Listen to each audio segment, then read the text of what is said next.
Welcome to Journey Through the Gate, your paranormal portal podcast, as we delve into the many questions and wonders brought on by the supernatural experience.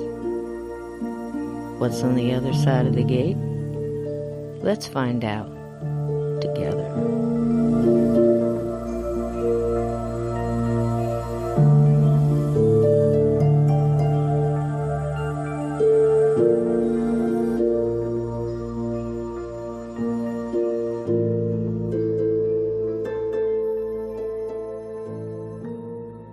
He was born and raised in Northeast Indiana.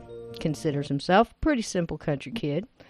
He has had multiple paranormal experiences throughout his life and has always been interested in the things of that realm, along with mysteries. Now, the first mystery that he researched was the Philadelphia experiment, and he was hooked. He started listening to podcasts in 2016, and 2 months later, he put out his first episode. Please welcome producer and host of Mysterious Circumstances and the brand new in-your-face horror podcast, Rev 96. Please welcome my friend, Justin Rimmel. Come on in, Justin. Hey, how's it going? All right, man, all right. So glad to have you on. I have been just psyched for this since we first set it up, and I can't wait for this conversation. It's going to be a good one. Yeah, it was so great because we set this up a long time ago, and it was so great because we were supposed to do it last night, and I totally blanked on it, and you totally blanked on it. It was supposed to be tonight. Yeah.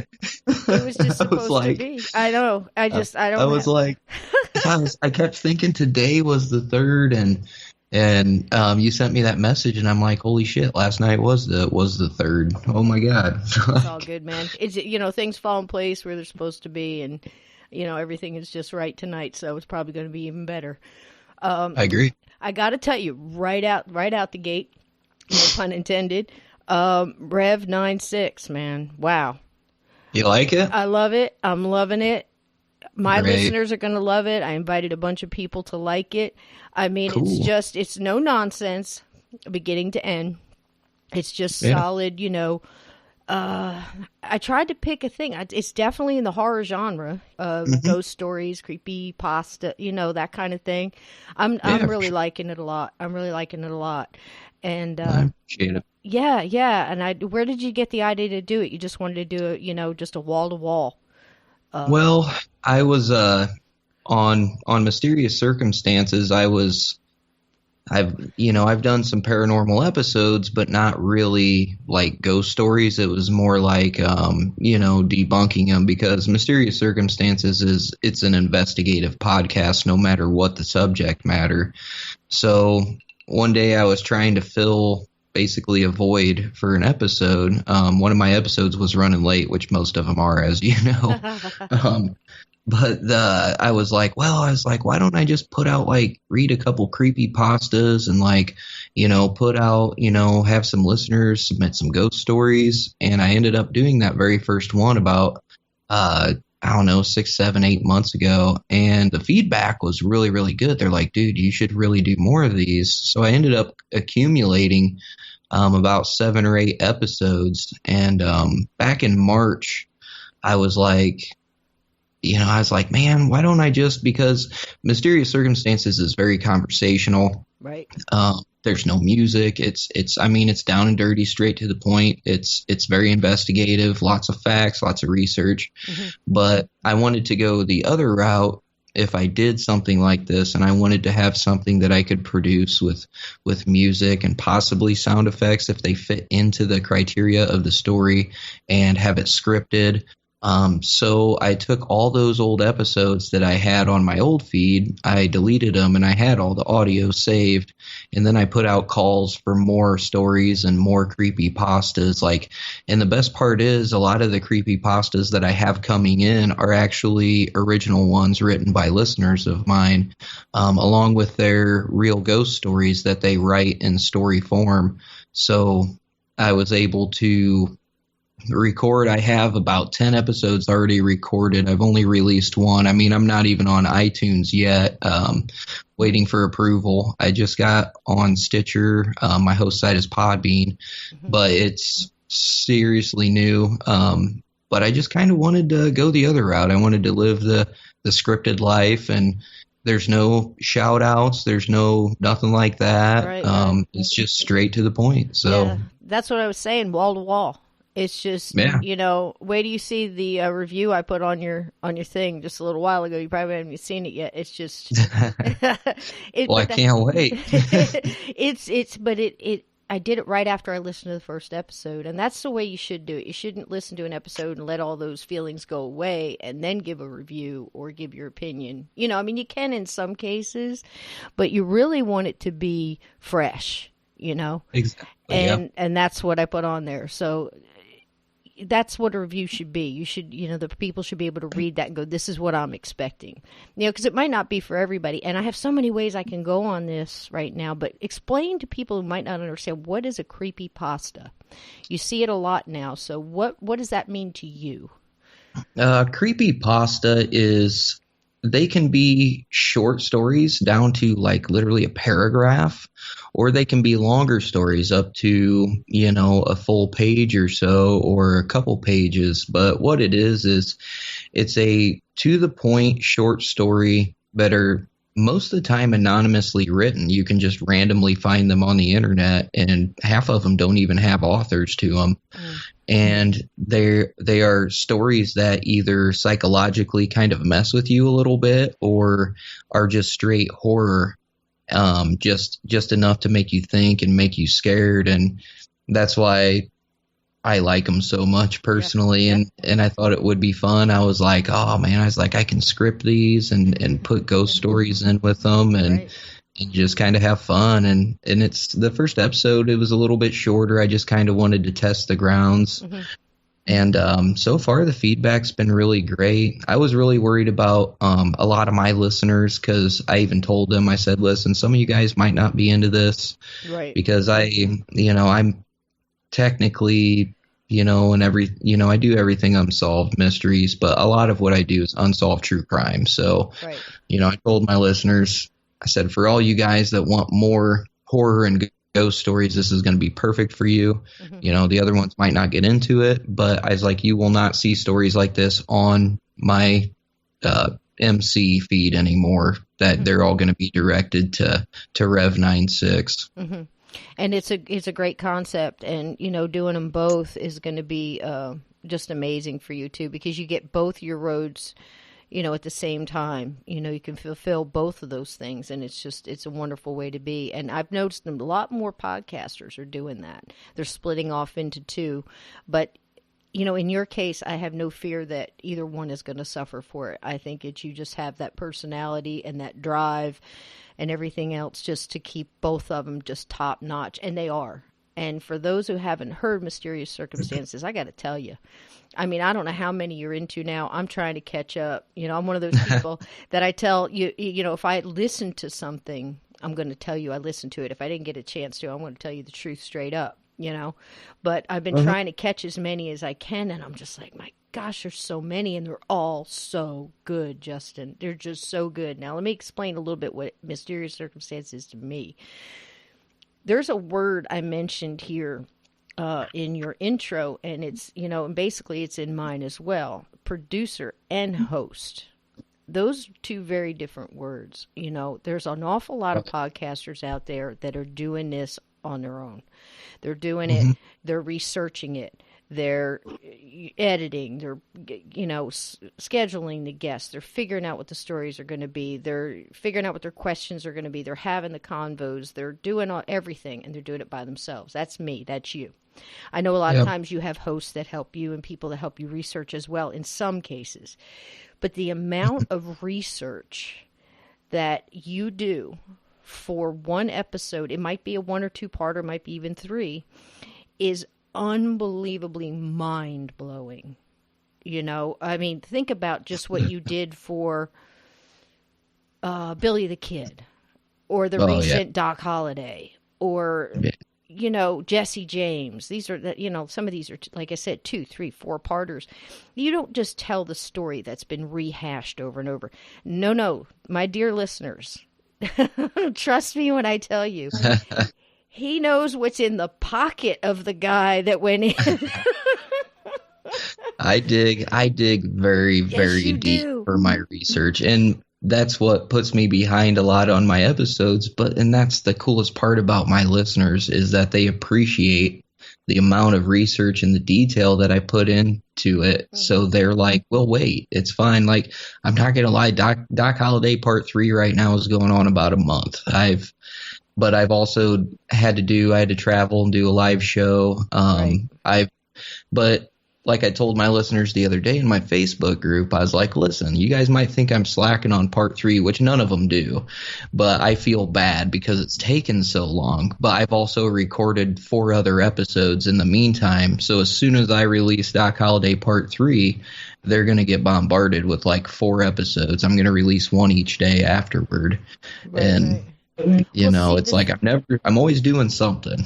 Yeah, absolutely. And, and I mean, just in the time I've known you, that's just something that stands out ahead of time. Whatever you do with your whole heart, and you're not going to do a half, you're not going to short sheet anybody. So if the episode is hanging just a little long, it's because you're trying to do your best in that episode, or you came across more information that you weren't aware of, and you're not going to say, I'll get it out on time and I just won't put that in.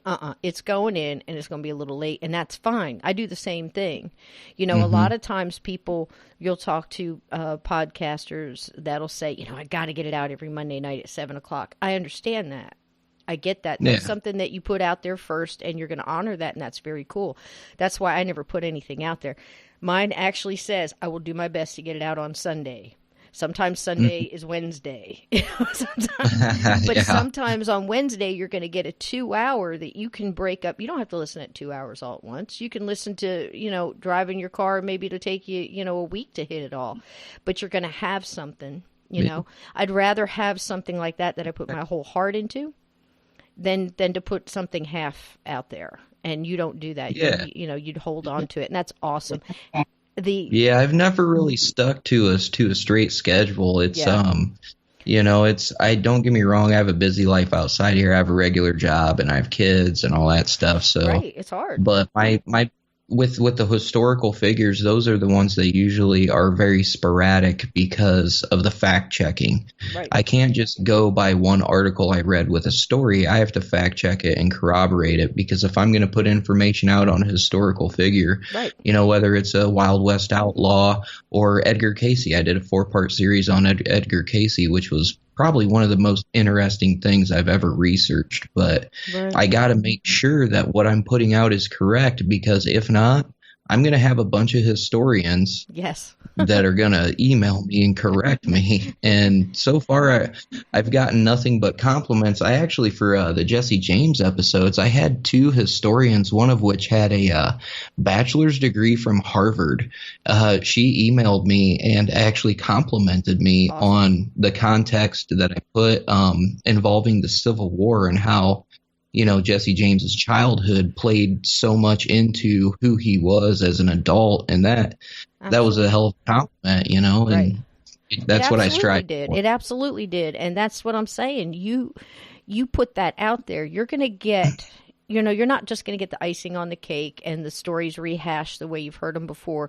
You go back and, you research them, and then you put, okay, well, this story says this, and then it's kind of left up to, you're going to give your opinion a little bit, as far as that, but you pretty much leave it up to, also at the same time, leave it up to the listener. Like, here's what I'm going on. I'm leaning over here, but, and if you're biased on something, you'll come out and say, look, I'm biased on this. This is one of my, people I really looked up to, like with the Kurt Cobain and things like that.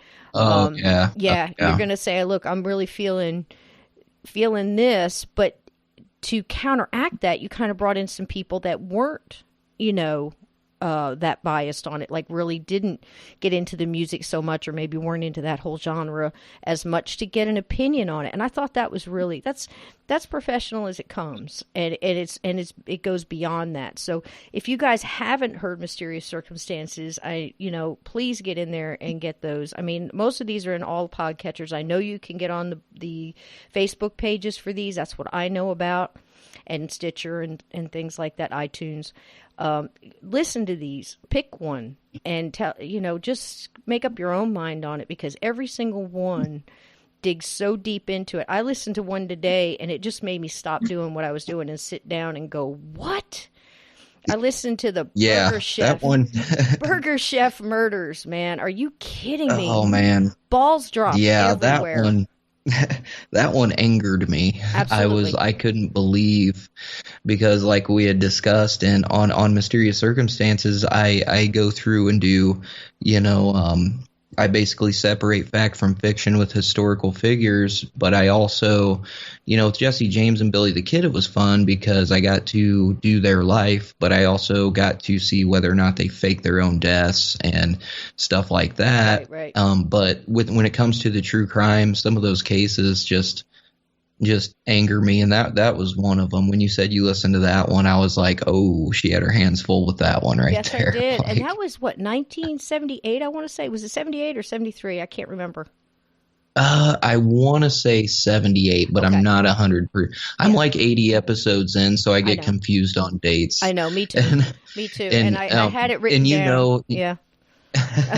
Well, I don't use a script. I use literally a page or two worth of like bullet point notes and work mostly off of memory. So as soon as I get done with an episode, I take a day off and clear my mind and just move right into the next one. Yeah. And I forget sometimes. Which is so amazing that you can do that.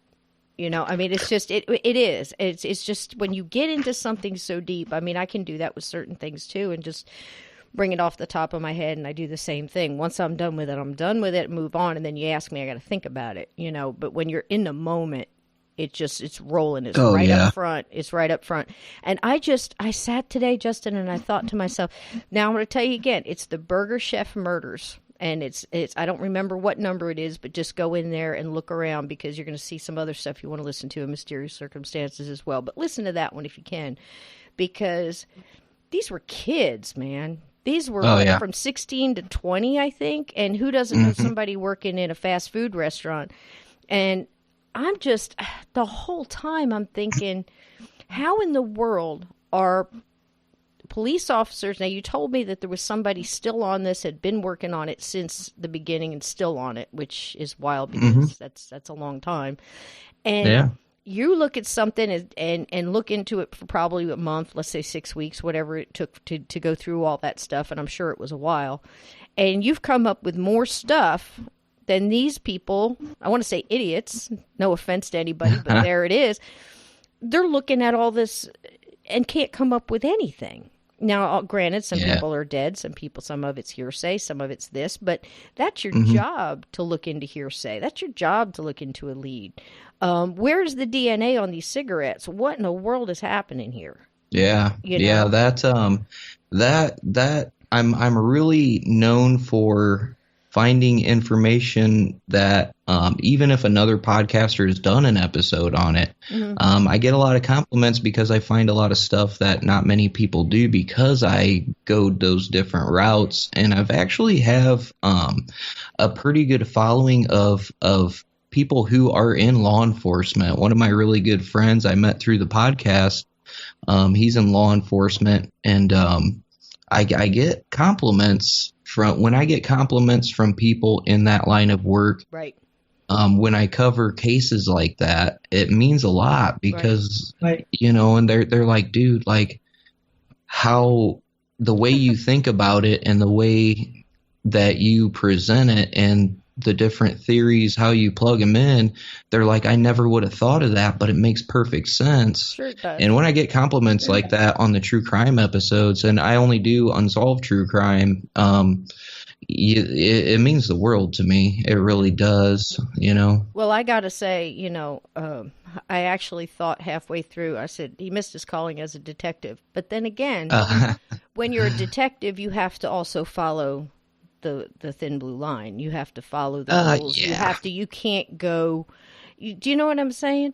But there's a lot of people, I think in my lifetime, I remember when Forensic Files first came out. This was before the OJ trial. Oh, I mean, yeah. I remember when that thing first came out, and I was on it. I'm like, wow, this is amazing, and they were just doing, I mean, anything from carbon dating testing to this to that, just, blood type matching. And then the whole OJ trial broke out the word, or the acronym DNA, for everybody to start talking about DNA and what that was and how that could be placed into things and, how that was all worked in a crime scene as well. You dig into a lot of these cases that were way back, before they ever had anything like they have now. I mean, barely even fingerprints at that point, where they weren't even closing off a crime scene where the whole town basically, like say the Priscilla axe murders or any of those, or even Lizzie Borden, they would just trample. They let the entire town just trample through the house, picking up the stuff and walking around with, and the footprints everywhere. So I mean, it is amazing to watch how things have changed. And like I said, in my lifetime, just in that amount, now you can turn on any channel. You got Criminal Minds, you've got CSI. I think that broke a lot of the glass ceiling on that, and then all the other ones just started rolling in, and every kind of show like that possible. And they have people thinking about things differently now. At the same time, you have criminals thinking about things differently now too, because it's definitely going to give them ideas. Yeah, but they're gonna. That's the whole deal. Things have changed so much. I don't think crime has changed so much. A lot of times people will tell me, well, things were different back then, or like when you talk about you used to walk around the streets and ride your bike until the lights came on outside, or the June bugs or the lightning bugs came out, and then it was time to go home. You're gone all day. You're like 6, 7, 8. Nobody. It's not that anybody cared. It's just that you were out. That's the way it was. You found stuff to do. And I was just thinking about a thing today. I can remember going around door to door when I was 8 years old. I was telling my son this. And I remember my cat had kittens, and my mom said, you got to go find a home for these kittens. And I'm going around the neighborhood with a basket of kittens knocking on doors. And I had met this guy who I know this sounds so strange, but it'll make sense. This guy who actually walked me home and, brought me home to my mom and got to talk to my mom. They actually wound up dating for a while. And I was just telling him that guy was just so cool to me, and wound up taking me to New York, from New Jersey to New York, to go see something on ice, because we were talking about going to a Broadway show and stuff. And I'm thinking, can you imagine something like that happening now? Where a guy would an 8-year-old girl, and he looked at me and he said, well, times were different then. And I said, no, son, they weren't. They weren't any different. Crime was no different. It's just that now we hear about it more. Now everybody's on everything. Crime was no different. There was just as many different serial killers jumping trains and going from town to town. There was child abuse. There was all of that stuff was going on. And you've dug a lot of that up, when you're looking at these mysteries. So, one of the bigger ones, going on DNA was, I covered Bob Crane's death, the actor from Hogan's Heroes. And, I actually got a lot of, feedback, because I didn't think that the blood in that was found in his car, which would have been John Carpenter's car, he was the main suspect and the one that the cops zeroed in on. Right. I got a lot of things because I didn't think he was guilty of it. Like, the emails that I got are like, dude, you are freaking stupid. And then late last year, they ran DNA on the blood that was found in his car, and it was not Bob Crane's. Yeah. So I emailed each one of those people back, because I save all my emailed all of them back that article and said, who's stupid now? Yeah. Yeah, you go, baby, you go. I remember sending you a message on Messenger, and I said, I don't know, I'm still thinking about that blood. And you came right back and told me, yeah, I don't think it was Bob Crane's, man. And I'm thinking, well, that's just it. Circumstantial evidence is just that. It's circumstantial, and it's called that for a reason. Exactly. But I wonder how many people went to the gallows on circumstantial evidence. I mean, we know gazillions of them. So many of them. Because that just sounded so hokey. But there's always going to be that thing that happens behind closed doors that you can't really tell happened. And I always call that one piece, like going back to forensic files again. And I can't tell how many times because I pretty much raised my boys by myself, and I'm an old Army girl too. So, you know, we have a certain way of being a soldier, whatever, and you've got that kind of way, but then you've got the mom instinct, you know. And I'm trying to teach them everything there is to teach them, and it's just almost near impossible. And I tell them, look, just when you think you've got something figured out, I need you to step back away from the picture, because there's, you know, when you're watching forensic files, there's that one piece of evidence that comes in the last 5 minutes that totally blows your whole theory to bits. And that's the way life is a lot, you know. But for sure. So true. It's so true. And I just love the way you go in there and you dig in and you show different, you know, avenues and stuff like that. Now, we said in your intro that one of the first mysteries that you kind of looked into is the Philadelphia experiment. What did you think about that whole thing? That was some crazy stuff, man. It really was. Because what it was when I was probably, I didn't see it until maybe the early 90s. And what I'm referring to is the movie, The Philadelphia Experiment. And right. I was like, that's really interesting. I've always been fascinated with time travel theories and string theory and quantum physics and stuff. And obviously I'm no physicist, but I look into it and, you know, I have a basic understanding of it. But the thing with that was that, you know, I looked at the logs. That was one of the first things that I started research. I went to the library and dug up the logs for the USS Eldridge during that time frame. And of course, you look through the U.S. Navy logs and they're like, well, it can't be true because the USS Eldridge was here at that point in time. So, and it's like, listen, dude, you know, you can put whatever you want in a book or online. I'm sorry. Like, I'm not just going to take everything at face value because it wouldn't, that's not me. Right. But when you have Albert Einstein and Nikola Tesla and two other of the smartest scientists in the world, you have those four people combined working on one project. You cannot tell me that something didn't happen. And when you start looking into the people involved, Allende, I believe, is the guy who broke it open. He actually got a copy of another guy's book, which I cannot think of his name right now, but he was basically a guy who researched UFOs and stuff and did time travel stuff. Well, Allende took the book and he started writing a bunch of notes in there, like all this info on the Philadelphia experiment, and he sent it back to that author. And when those two hooked up, God, I wish I could remember his name. When those two hooked up, they started going back and forth. Well, that author ended up dying a very, very suspicious death. So that just fueled me even more. And this is when I was, you know, the early 90s. I was 11, 12, 13 years old. And then I started getting into the Montauk Project. And the Montauk Boys, and you know, over there at Camp Hero around Rhode Island, I believe is where that was and still is located. It's a state park now, but the facility is still there. And don't get me wrong, like some of the stories are, you know, you have Al Bielek, you know, and Cameron, you know, all the people involved. Like some of those stories are a little bit far-fetched and hard to believe, but you always got to refer back to the structure of where it started. And the Philadelphia experiment and actually Dyatlov Pass is a huge one for me as well. And they're just they always pull me in when I have free time, which isn't often. You know, I always revert back to those, especially Dyatlov too. And it's just that it just got me started. Philadelphia experiment was just, it's phenomenal. If anybody, I would assume that a lot of the people who listen to your program, you know, and I know a lot of my listeners are very familiar with it.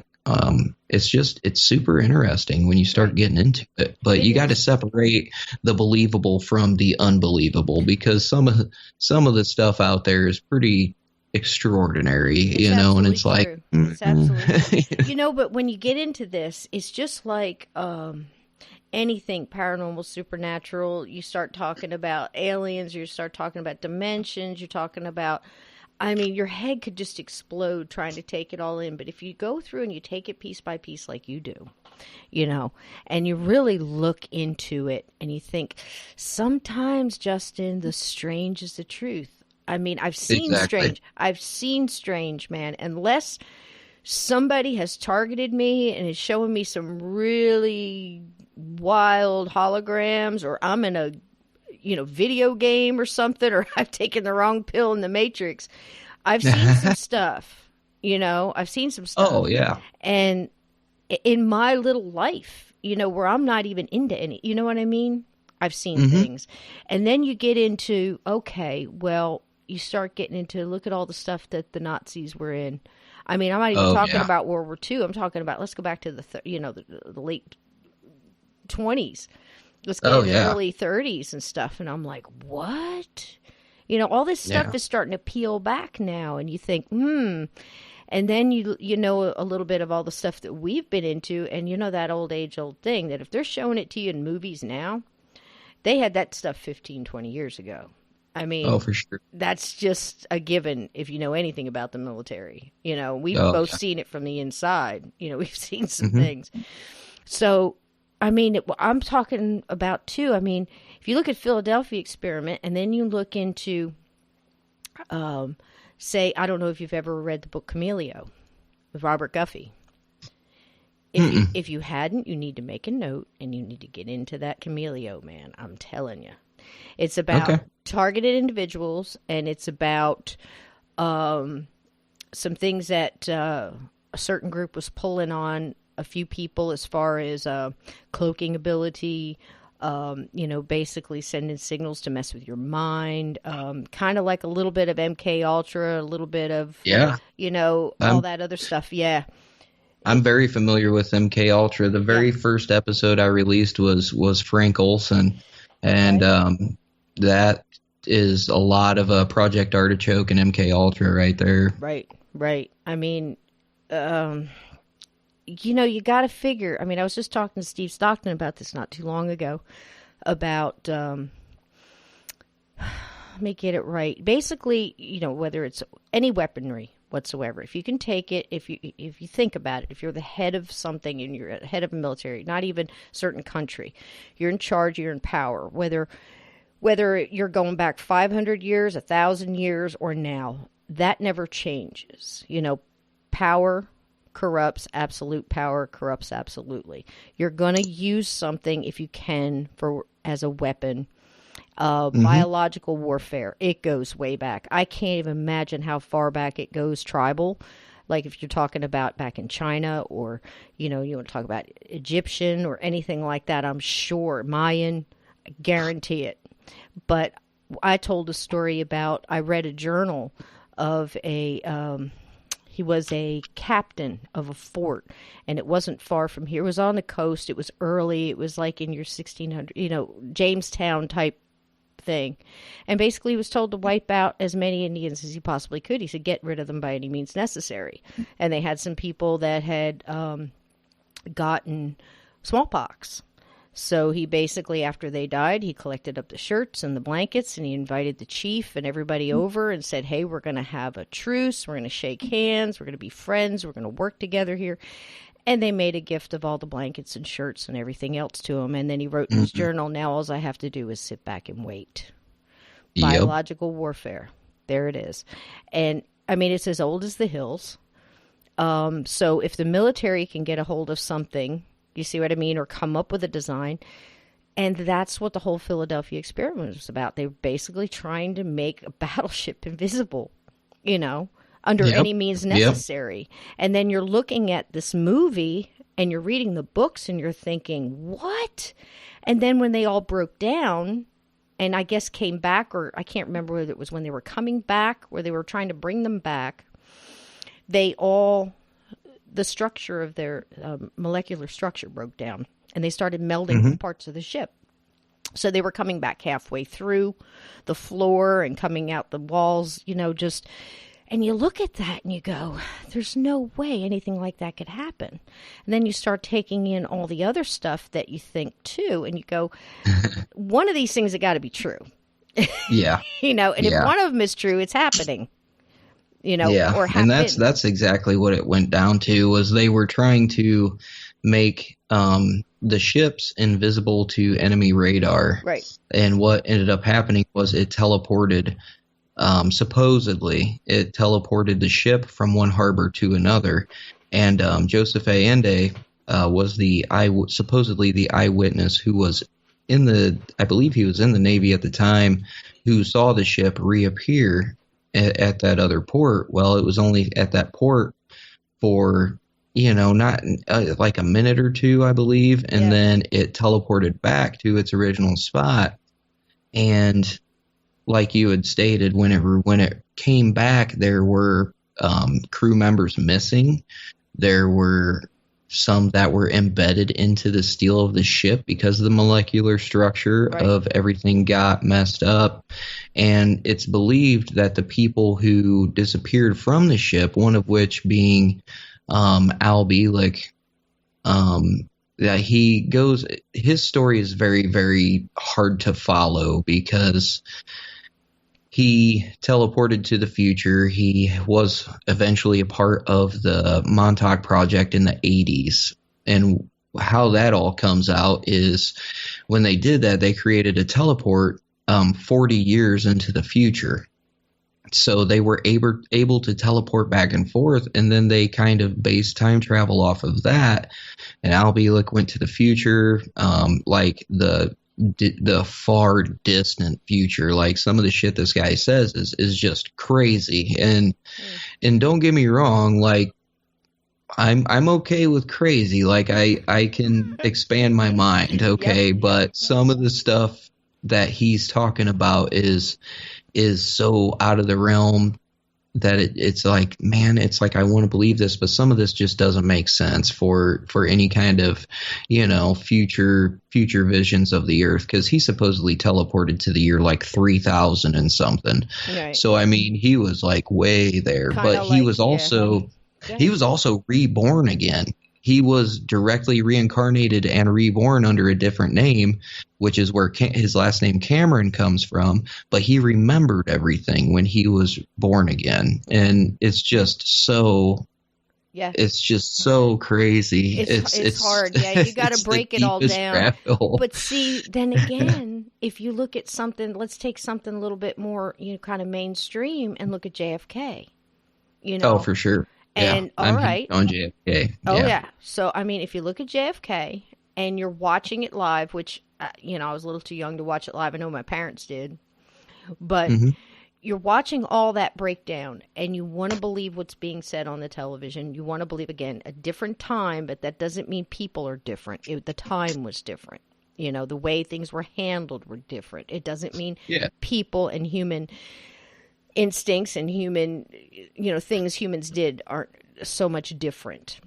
And they're basically watching this come down on TV. They're reading it in Life magazine. They're taking it all in.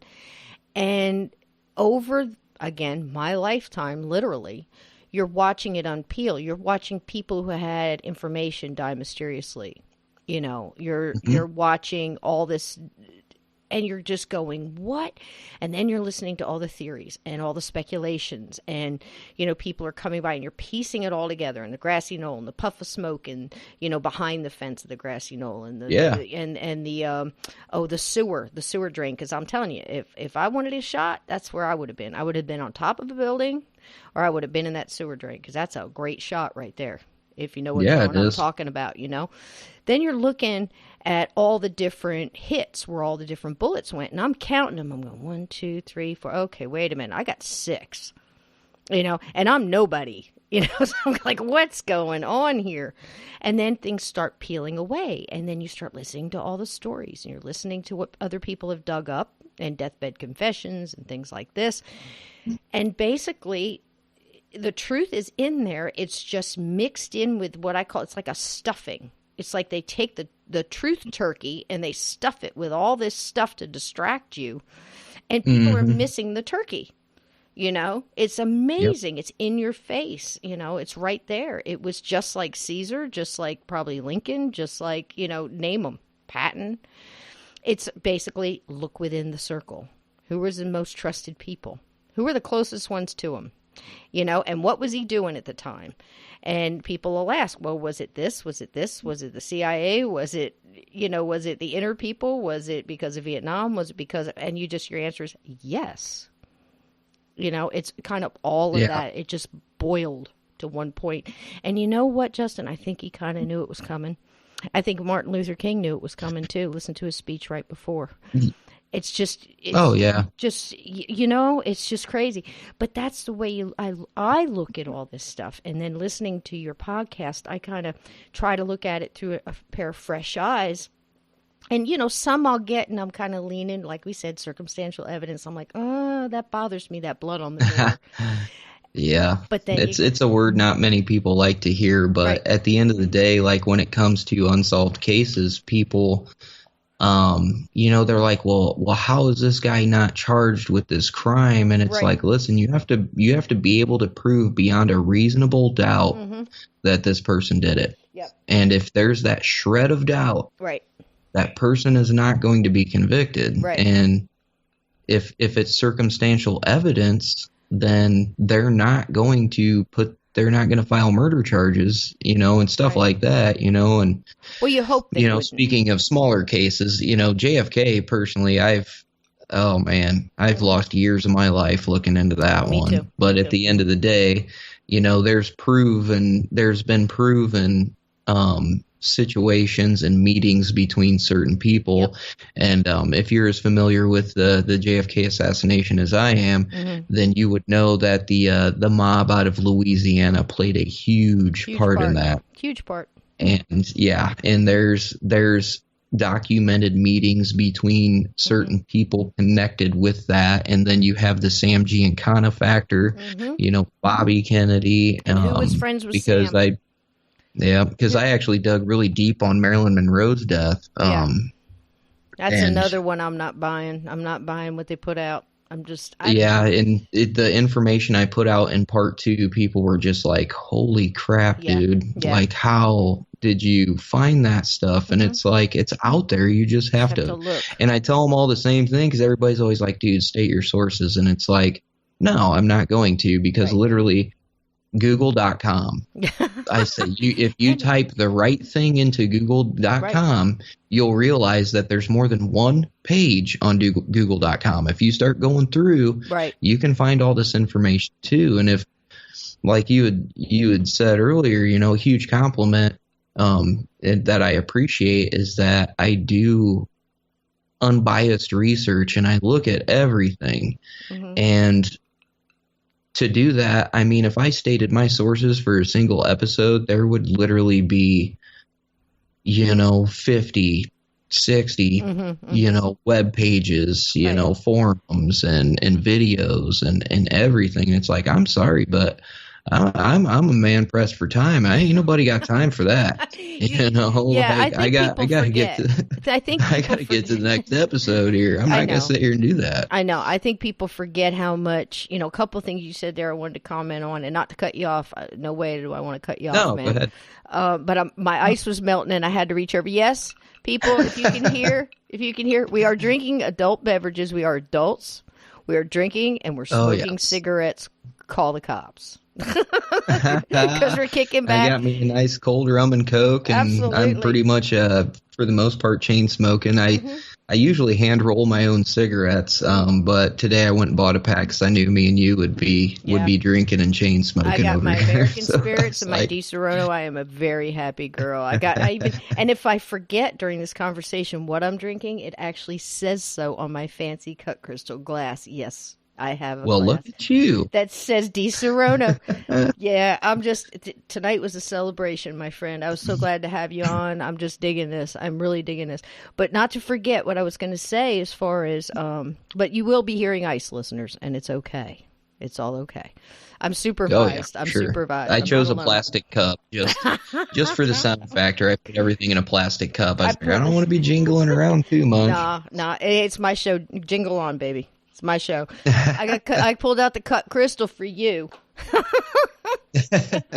So what I was saying was basically, it's all right there if you look. And with you, I know you're going to get the deep cuts. You know, I mean, you're going to go in there, because I heard on a couple of your podcasts where you said, well, I dug down into a forum and I really started listening. And I know it's a forum, but this guy, if you just match this up with this, how does this guy know this evidence? This evidence wasn't released, you know, until this time. And he's putting it out here. He knows about the knife blade being broke off. And yeah, you would cut yourself if you were stabbing somebody in the knife, you know, and the knife broke off. I mean, it's common sense and knowing a little bit about forensics. And, you know, I probably know a little bit more. I mean, I kind of scare the people who know me sometimes, and I'm like, nah, man, Same here. I mean, my husband once looked at me and he says, man, you know, I don't know if I could choke somebody. I said, you know, it's not that quick, man. It takes at least 2.5 minutes of looking in somebody's eye, watching the breath come out of them. You got to choke them for a while. And he just looked at me. And I went, that's right, man. You know, he's like, how do you know that? I said, I know a lot of things. Well, we were divorced about 3 weeks after that. But it was so funny because me and another podcaster, Roseanne, who does a podcast called California Dreaming, we were researching 2 unsolved deaths at the Spreckles Mansion.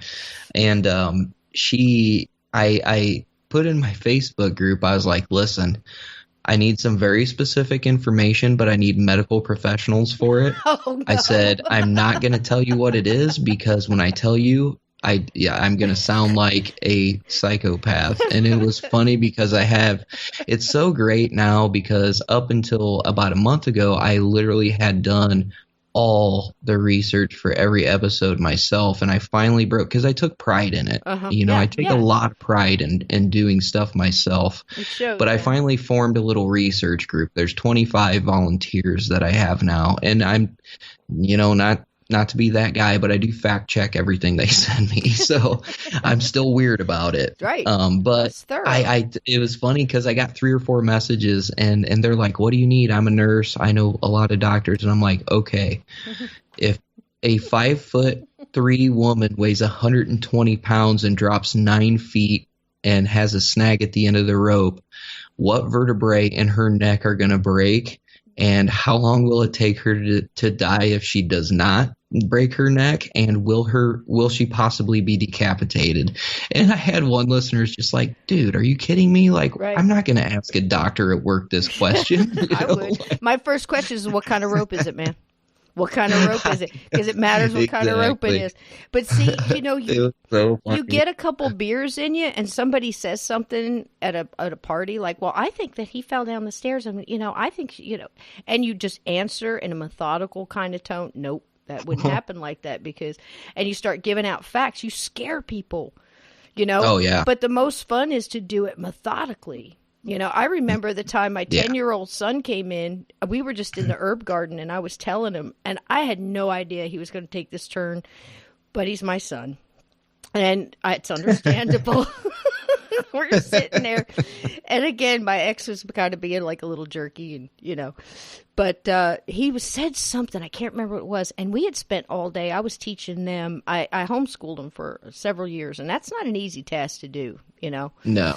And I just didn't like what they were being taught, and I'm like, come home, I'll teach you the truth. Let's go. I got to prepare you for life. This is garbage. You know, I mean, it was just one of those. I mean, that's a short story, but basically that was it.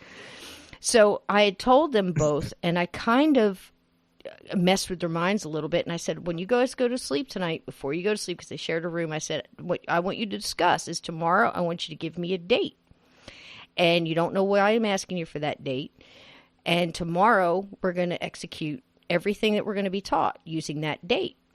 And that's all I told them, and I put them to bed, and I can't imagine what was going through their heads, but I did it on purpose.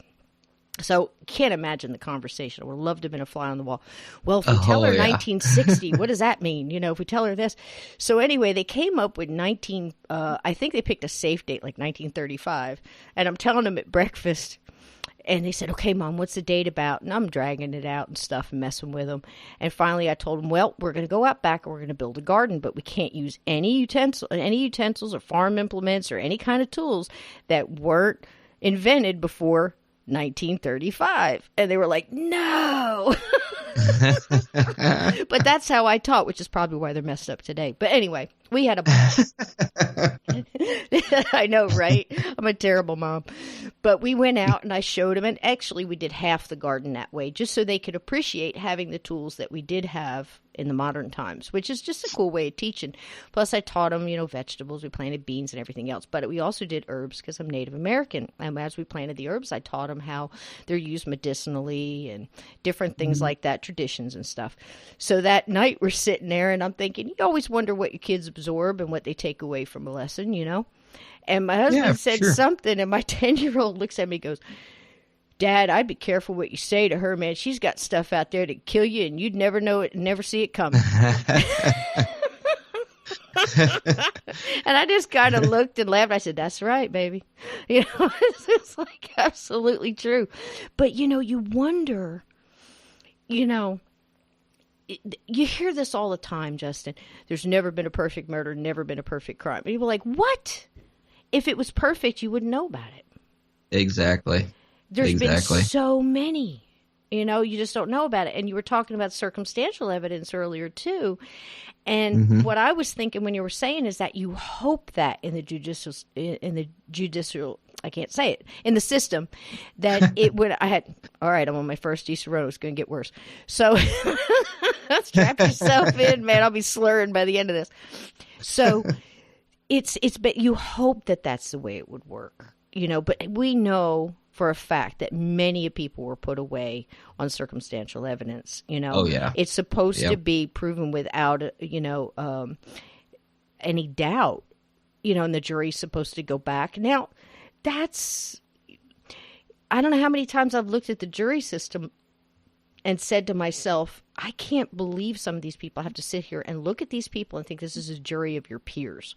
Because in so many ways now, the way that the system has worked is they literally have, there's a new show on it, Bull, where they have the people that look at each juror and go, no, he's going to sway this way because of this, or his body language is this, or he's not. The system is not what it was set up to be, let's face it. And there's so many different ways to get around everything. And we've got to understand that if you want somebody, if the right people want you convicted of a crime, you're going to be convicted of a crime. And if you're poor, you're going to go in there with a public defender. Nothing against public defenders. There's a lot of public defenders out there, working their butts off, Oh, yeah. And you think, man, I can't tell you how many times I've had to go in with a friend or my own stuff, whether it be traffic stuff or anything else. And you've got to kind of be your own lawyer, too. You've got to look into this. You've got to look into the laws. And you've got to go, hey, did you look at this? Because a lot of times they're not going to. And if you're counting on your government to tell you everything, wake up.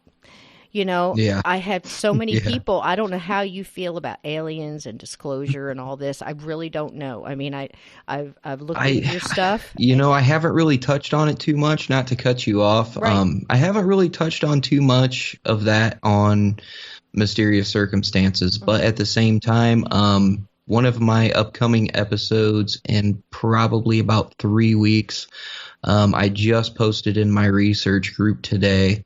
We're going to tackle the abduction of Travis Walton, which is, for me personally, the movie Fire in the Sky scared absolutely. That scared the life out of me. I was scared to go in the woods at night for years when I was 13, 14. But after looking into it, because I always look into something to make sure there's enough information to make a good episode. Right. And after looking into it, I think personally, now this is me speaking now before putting in the full 100% worth of research, I think it is one of the most credible cases of abduction that there is. Yes. Personally. Yes. And I told my co-host, who's, she's into a lot of the same topics. That's why she's a listener, because my co-hosts, 90% of the time are my listeners. I let my listeners come on and co-host episodes with me because I think it's awesome, that they get to experience it, and I invite them all back because they all do awesome job. But she's into the same types of things. So I told her, I said, listen, I said, we not only do we have to tell his story in detail and, give it credit where credit's due, but we also have to go and we have to try to debunk it as well. We have to cover all aspects of it. Right. And she knows how I roll. Like, I'm probably one of the more unbiased researched podcasts out there, because you have to be unbiased in order to put out accurate information for other people who are listeners to form their own opinions. Because it's not about what you believe, it's about putting the information out there. Mm-hmm. And and she was totally cool with that, because she's like, dude, like he is one of the few that is believable. I said, I know, but we still have to try to debunk it. Like, we have to. Right. But I'm really looking forward to that episode. I'm really looking forward to doing that episode. Now I'm looking forward to it. But I'm going to ask you a question. Have you ever talked to Travis? No, and I know he is very open to doing interviews, and that is something that I am really going to try to reach out for. When I do true crime, I try to purposely not get family members involved, because 95 to 99% of the time their opinions are biased, unfortunately. Right. And sometimes they give misleading information, which for me as a podcaster is not good. Some people are all about that, and that's cool, and I respect people for that. But for me personally, it's about getting the most accurate story out there, and I can't have that convoluted with false information or biased from a family member. But when it comes to this Travis Walton case and some of the historical figures, I do really try to reach out. And I know Travis is very open to doing interviews, so I'm really, really trying to get a hold of him to see if he would be willing to tell his story.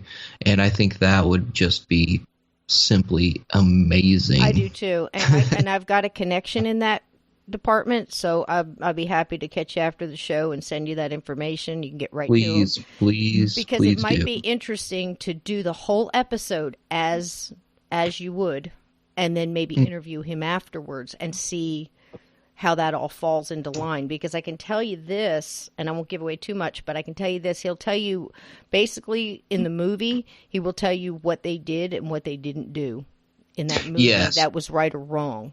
And I've heard a couple interviews with him, and that's what he says. And that's the sad thing when you have something that's made into a movie, you have to be very, very careful, because Hollywood's going to do their thing. And the best part about it, when I did my Billy the Kid episodes, I purposely told people Young Guns and Young Guns 2 are literally the most historically accurate movies on Billy the Kid that are out there. Yes. As unbelievable as that sounds, I mean, down to eyewitness accounts, like the most historically accurate. And I was blown away by that. I'm are you kidding me? And that's so cool. That is just so cool that they did it that way. And I felt the same way. I mean, I knew about Brushy Bill and all that other stuff before I ever watched Young Guns. I just thought, what did you think about what did you think about the other person, John Miller, that I did? I actually was not going to do a part 3. Right. But I had listeners who paid very close attention in part 1, and they're like, wait, you said there was another guy. Right. And so I brought up John Miller. I'd heard up and down on that one. I was more on the other side of the whole Brushy Bill. I really didn't have much going into that as far as information. You know what I mean? Yeah. Yeah, for sure. It's just... It's hard to say, but I can tell you right out of the gate, I never believed that Pat Garrett shot him. It was too clean. It was too clean. The evidence speaks for itself. Yeah. If any of your listeners, care to get the real story, you listen to that 3-part series, and I break it down for you. And, highly recommend. And I do not believe for a second that Pat Garrett killed Billy the Kid that night. Well, too, something that a lot of people don't realize. I mean, you see it all through Young Guns. You see it in Jesse James, even some of the movies that were put out, about him. They bring it up. Anything. You bring up anything about Tombstone or any of that. The big thing back then was the dime store novels. And dime store novels it was more than a paper. It was like almost like the comic book or graphic novel of its day in kind of a way. And these writers would go in and they would see, okay, a man shot in a bank, 2 guys got on a horse and ran off. Okay, well, he's going to write it. It was a dark day in such and such town when 20 horses rode up, women were raped, and screaming was heard for miles. I mean, it's just, he's going to just embellish it. It was like the day of embellishment and literary license. Just slapped the horse on the ass and just took off because they would just make up everything. Yeah, and it was those dime store novels were the movies of their time. They had to sell, right. And so they put that extra bit into it. Absolutely. And that's where, Billy the Kid shot a man for every year of his life. Right. No, he didn't. In all reality, he probably killed anywhere from 6 to 8 people. Right. But as you learned in the episodes, he was a victim of circumstance a lot of times. And you got to people don't understand that Billy the Kid was an orphan when he was 15 years old in the Wild West. Right. By the time he was 17, he was riding with the Jesse Evans gang, which were a gang of killers and rustlers. And this kid held his own. Because he had no family. He had absolutely nothing whatsoever. And I mean, every time you turn around, and it's great to listen to historians debate Billy the Kid's early life and some of the killings that he was involved in because of that fact. Because he, in Lincoln County at that time, the politicians and the law at that time were so corrupt that there was, and then there was not, he was literally back against the wall a lot of times and had no choice. It's like you got to ask it was yourself, survival. And what would you do? Some people won't understand that, but it was survival. It's what would you do? Exactly. That's the kind of scenario it came down to. But you would do the whole Lincoln County thing, literally the whole war.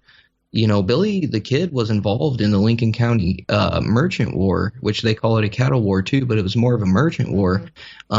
You could literally do an entire podcast on that subject because it is so deep and it's so convoluted with this and that. But it was a big deal. It literally, the Lincoln County War, there were 79 or 80 people that were killed in these gunfights. Billy the Kid fought in every single one of these gunfights as an 18 and 19-year-old kid. And the reason he got drug into it was because when Tunstall was killed, Tunstall, he got caught stealing from John Tunstall, and he was put in jail. Well, John Tunstall himself went and bailed him out and gave him a job because he knew he was going to need protection very, very soon against those corrupt politicians and that corrupt law enforcement. And he gave Billy the Kid a job, he gave him a gun, and he gave him a horse. And to Billy, as being young and being orphaned and somebody who literally had nothing, this meant the world to him. And when John Tunstall was killed, he took that very personally. And the one fault that Billy had was he was just loyal. And it's just, I don't know, I know I got sidetracked there for a second, but that's one of the subjects that I've done between him and Jesse James and now Doc Holliday that I'm on.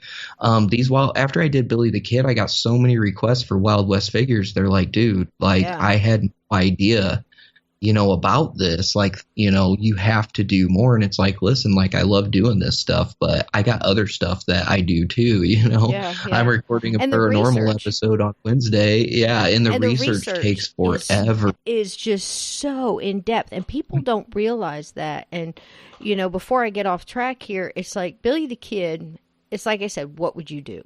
You have to understand, I don't want to say it was different times, but it was different times. But again, we're not saying human beings are different, but human beings were the same. It's what you grew up around and what you knew. And if you were in the Old West, everybody had a gun. there was, if you were a gunslinger and you were the best in the West, you had people coming from all over because of dime store novels, making you famous. And they wanted to come and be something. So they wanted to get off their farm or wherever they were growing up, and they wanted to be the fastest in the West, so they'd come gunning for you. And, it was just the way things went. And if you were riding with a gang of killers, like, say, Jesse James, what was the name of the group after the Civil War he ran with? Oh, I can't even believe I'm blanking on this because I literally researched that for 3 months. Those 4 episodes Raiders. Took me 2 months to put out. Quantrell's Raiders. Yeah, Quantrell's Raiders. Those dudes right there, especially Bloody Bill Anderson. Ooh, Jesse James cut his teeth as a 16, 15-year-old kid with literally Quantrill would not take Jesse James in because he was so young. But Bloody Bill Anderson was like, I'll take him in my group. And Bloody Bill Anderson, and that's what people don't understand about him, his entire family was killed, maimed, or crippled by Union soldiers. So he made it an absolute point. He knew that he was not going to survive the Civil War. He made it a point to kill as many people as he could, Union, before he was taken out. And this is the guy that took Jesse James under his wing. And that's just the way you're learning. And if that's what you're brought up in, so you can say, Billy the Kid was a victim of circumstance. I don't think Billy would like being called a victim. He was a survivor. I don't think he would either. He was of circumstance. That's a very good way to put it. That is a very good way to put it. He was not a victim by any means. Nope. He did what he could with what he had. Yes. And what he had, and believe it or not, there are journals from people who were in the Jesse Evans gang documented proof from several people over. Billy the Kid was good with some 6-shooters. He was very, very good with them. Yeah. And that was one of the coolest things to find out was, and I hate saying it, but it put a smile on my face because I was like, finally some documented evidence from people who knew Billy the Kid that were like, this kid is 17 years old and I've never seen anybody be able to work a 6-shooter like that. They were like, because the kid literally, when he was 15, he was on his own. In the Southwest, in the Wild West, nonetheless. I know. I know. I feel you. I totally feel you. And I get that a lot from, my Native American background. I look back and, I look into different tribal things and stuff that, 10-year-olds went through and 11-year-olds went through. You were prepared for life. They knew, your elders knew what was coming. As far as what you were going to be up against to provide for your family and to survive. And the skills that we had, we were just talking this week about the movie 300 and the whole Sparta thing and everything that they had. I don't know if you're familiar, but most people are. But the way that the children, the males, were brought up at the age of 6, I believe it was. It could have been 8, but somewhere around in there, very young age. And you basically, if you didn't survive, that basically your basic training, that was it. And it was understood that, you were just the weak of the group and it was better that you didn't survive it. And those that survived became warriors. That is the same tribal instinct in every culture you can imagine. It might be dealt with differently, but it's so similar. It's more similar than it is different. And there was no different in the Old West, and it was no different in, anything else as far as tribal Native American, different tribes, different things, but very similar. You go out, you learn to hunt, you learn to be a warrior, and if you don't, that's it. So Billy the Kid, that's the way I always looked at it because, if you were basically an orphan in that atmosphere, what's going to get me fed that day? What's going to get me through it? What's going to give me shelter was kind of like low on the list, but it was nice to have. Who's after me? What's that guy's agenda? Who's that guy? It's constant survival. It's a different time, and then you've got a lot of them learned to use, as Jesse James did, I know. He learned to use the dime store novels to buff up his reputation. Yes, and that was the thing about Jesse James is they had an editor. I think his first name was John Newman Edwards. I believe that was his name, and he was an ex-Confederate soldier, but he was also an editor of a newspaper. And when he started picking up the Jesse James stories, he's the one. He single-handedly is the person that gave Jesse James the Robin Hood persona. And I mean, unfortunately, as I came to find out, that was not the case. Right. But at the same time, Jesse James was molded by violence. Mm-hmm. In the 1850s, where he lived the county of Missouri where he's from borders Kansas, and literally his neighbors, you never knew it was a border state. Mm-hmm. So he could wake up the next morning and his neighbor be a Union sympathizer, and his neighbor on the other side be a Confederate sympathizer. He could walk out in the morning at any given day and see somebody hanged on their front porch. Right. So, and his mother, because of what the Union troops did to people in that area in the neutral state, I mean, they had Union militias, Union troops that did atrocities that were never really told in history because, and in the episodes, that's why I wanted to put a lot of that into context, because it's like, listen, history is written by the victors. Right. The Union soldiers did a lot of evil that was never brought to light because, and Abraham, I purposely, I tried not to make him out to be a bad guy, but Abraham Lincoln was not the president that people think he was. That's true. And I touched on that a little bit because he didn't want the division of a country being on his presidency. I mean, when the Confederacy Confederate States voted to secede from the Union, they did it legally. Mm-hmm. They legally voted, they legally seceded.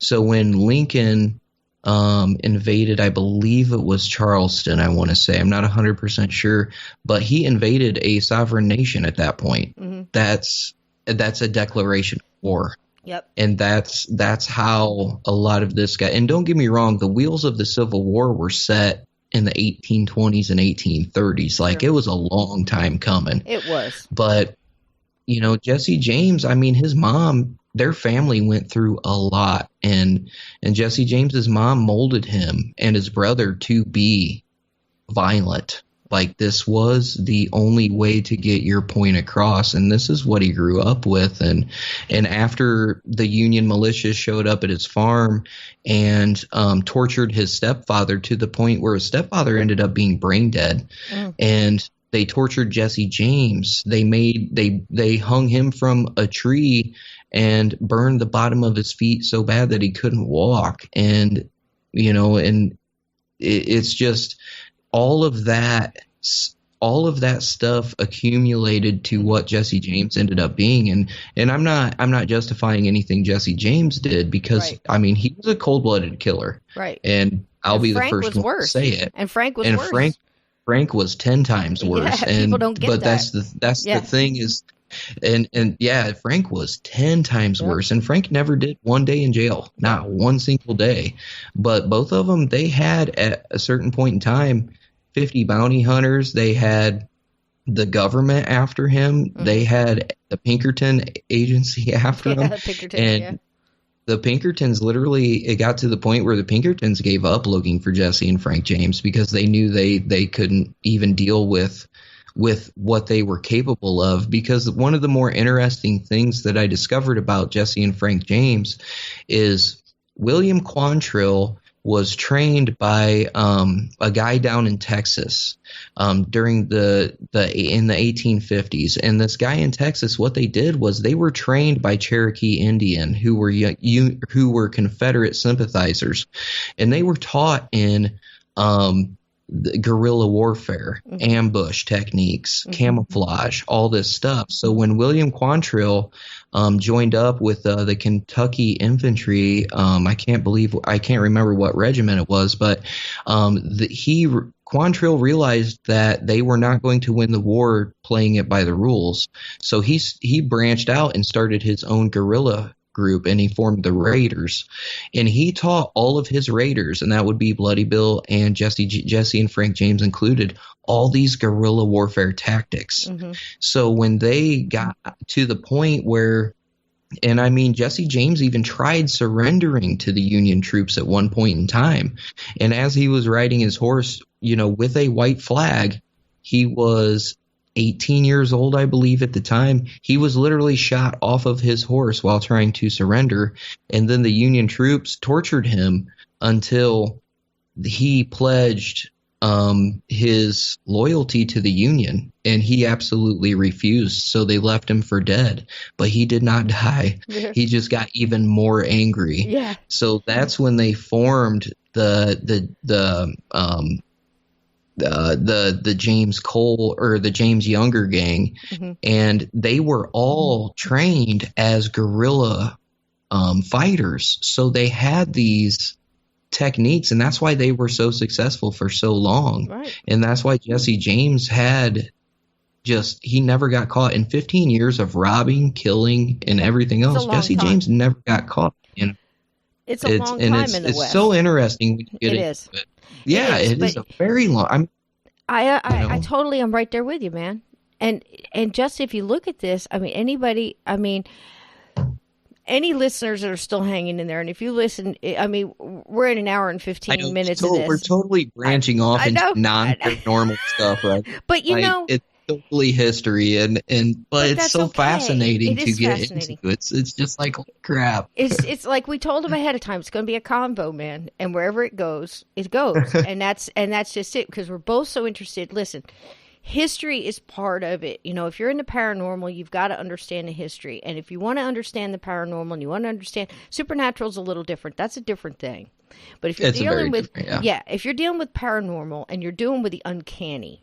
If you're trying to talk about what military can do and what this can do and what the human state of mind can be, and you're trying to deal with ghosts at the same time, if they're human beings that are stuck, or whatever you want to call ghosts, okay, whatever your mind, quotes around what a ghost is, you have to understand why humans do what they do in some cases. Now, there are definitely some crazy people out there, and they're just trying to find a good way to put it. They're just batshit nuts, and they're going to be, your psychopaths are going to be this. We're not talking about that. We're talking about in history, what a human being goes through and what their circumstances of life makes them, and what they have to do to survive. And this could be anybody's story in anybody's time, in any time period, in any name you want to put on it, because people are shaped by their circumstances and their structure that they're growing up in and what they learn to do to survive. It could be anything. In the Old West, in native times, in tribal and all that, we talk about that all the time, man.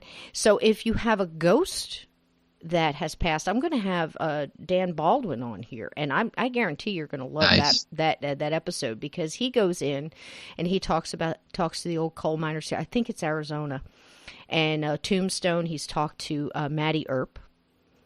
She's still around. Nice. What she's gone through. That is awesome. He's talked to her like 3 or 4 times. That is crazy. And that's another thing with the paranormal too. You have to do you can't just go into a place and hear a bunch of paranormal stories and have no context to it. It's like, okay, who died here and when? Like what happened? You have to go to the history of it as well, and that's the best part too, That's it. That is it. That is what I have preached since day one. My first episode, I spent 2 hours. You want to talk about research? Oof. Because I got so tired of listening to podcasts. I used to have a situation where when I was working in a studio, because I'm an artisan, and basically, I teach on the side and do all this other stuff. I had an office where I was creating all day. So I'd have podcasts playing all the time. And people ask me why I got into doing podcasts. And I'm like, well, it wasn't because I thought I could do better. That wasn't it at all. Because I had no clue what I was doing, you know? Oh, same here. Yeah. When I started, it was the same thing. Yeah. 2 years ago, it's funny because, and I'm sorry to cut you off. Okay, go ahead, babe. But like, you're one that understands it. I mean, even 2 years ago, in whether it be in any genre, the number of podcasts has gone over 100 times. Like when I started, probably. There were no Facebook groups that helped podcasts get started. There was not really a community. There was nothing. Like I researched for about a month to figure out just how to get a host site, how to record stuff, and I learned everything on my own. And when you said that, that just sparked it because, and that's why I respect you, because you were the same way. Yes. Even though you might have started later, you went and you did it yourself. I'm going to tell you that God's honest, unfiltered. You want to talk unplugged? Here's unplugged.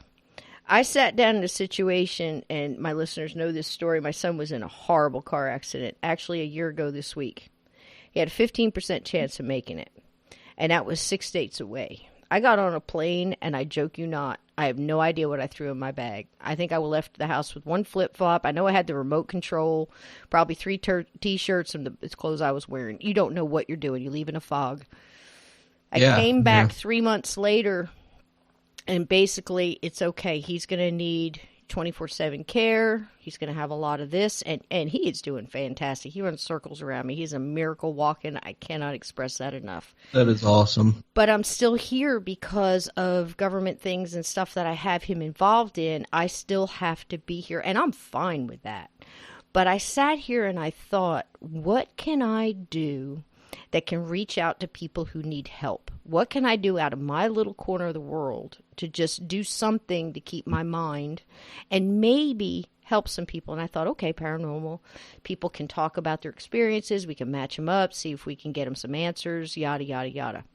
But the first thing I thought about is, okay, podcast. So I did the same thing you did. I started researching it.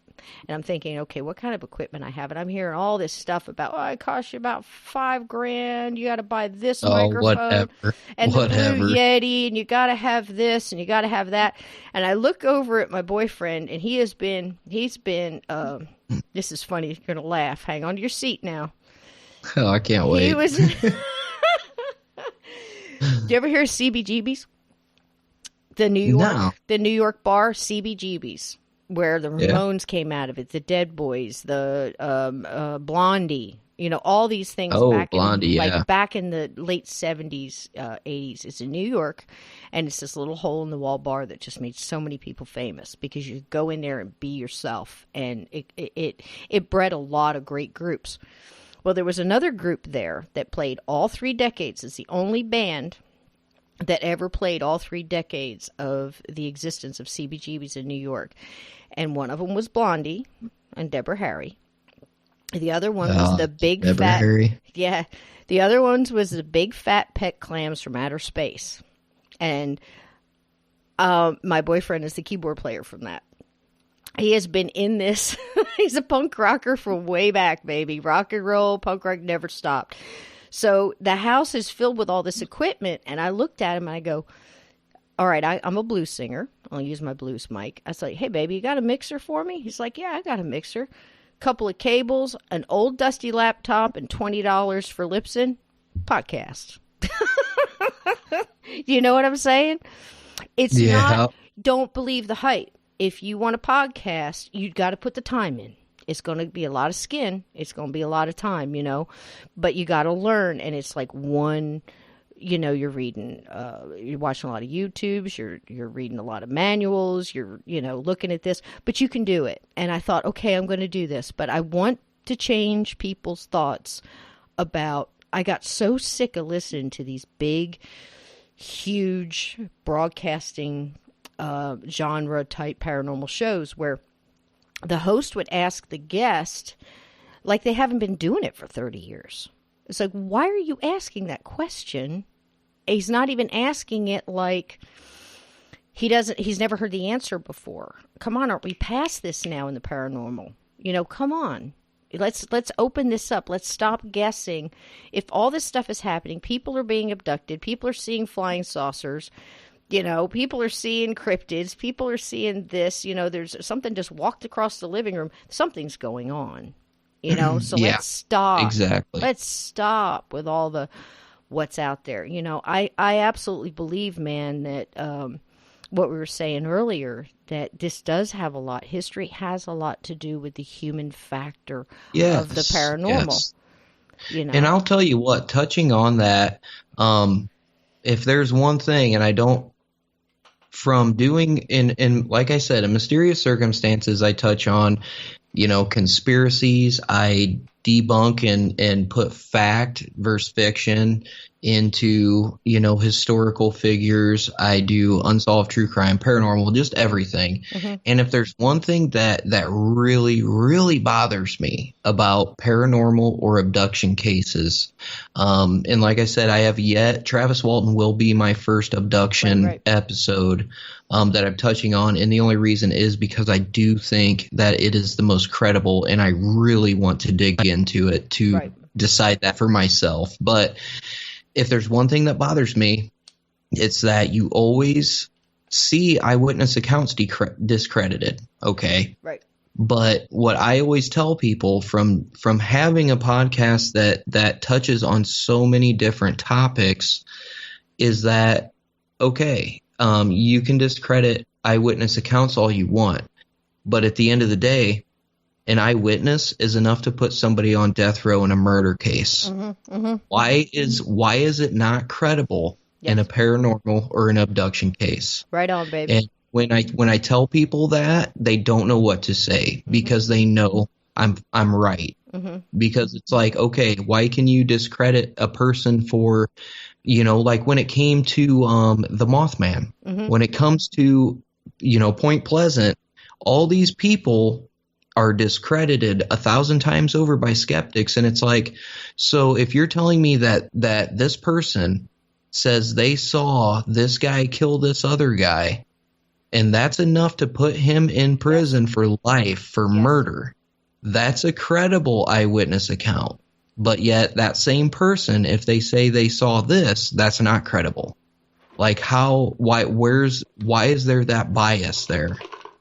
That makes absolutely no sense to me, and it's something that really, really bothers me when skeptics are critical on eyewitness accounts. And don't get me wrong, I'll be the first one to tell you, when I do a paranormal case, which I've done, I did several paranormal cases, but I also did a possession case, a demonic possession case of Maurice Therio. Mm-hmm. If nobody is familiar with that, you should really check it out because it's super interesting. Mm-hmm. But at the same time, in part 2, I break down the psychological factor of it. Mm-hmm. I did the research. I talked to mental health professionals, and I mean, it's textbook, personality disorder. Mm-hmm. But at the same time, it really bothers me that there's that bias right there. And I'm the first person to tell you, when I do a paranormal case or something of that nature, I do go in as a skeptic, but with an open mind. Yep. Because if you go in as just a skeptic and you're looking to debunk something, you will debunk it no matter what. If you go in as a person who is a believer and not a skeptic, you're going to find every reason to write off all the evidence to suggest that this probably didn't happen. Right. And that's one of the reasons I do my show personally the way I do, because don't get me wrong, I am a believer in the paranormal. I've had several experiences personally, and I am a full-fledged believer. And I've gone on other shows and told my stories before. Mm-hmm.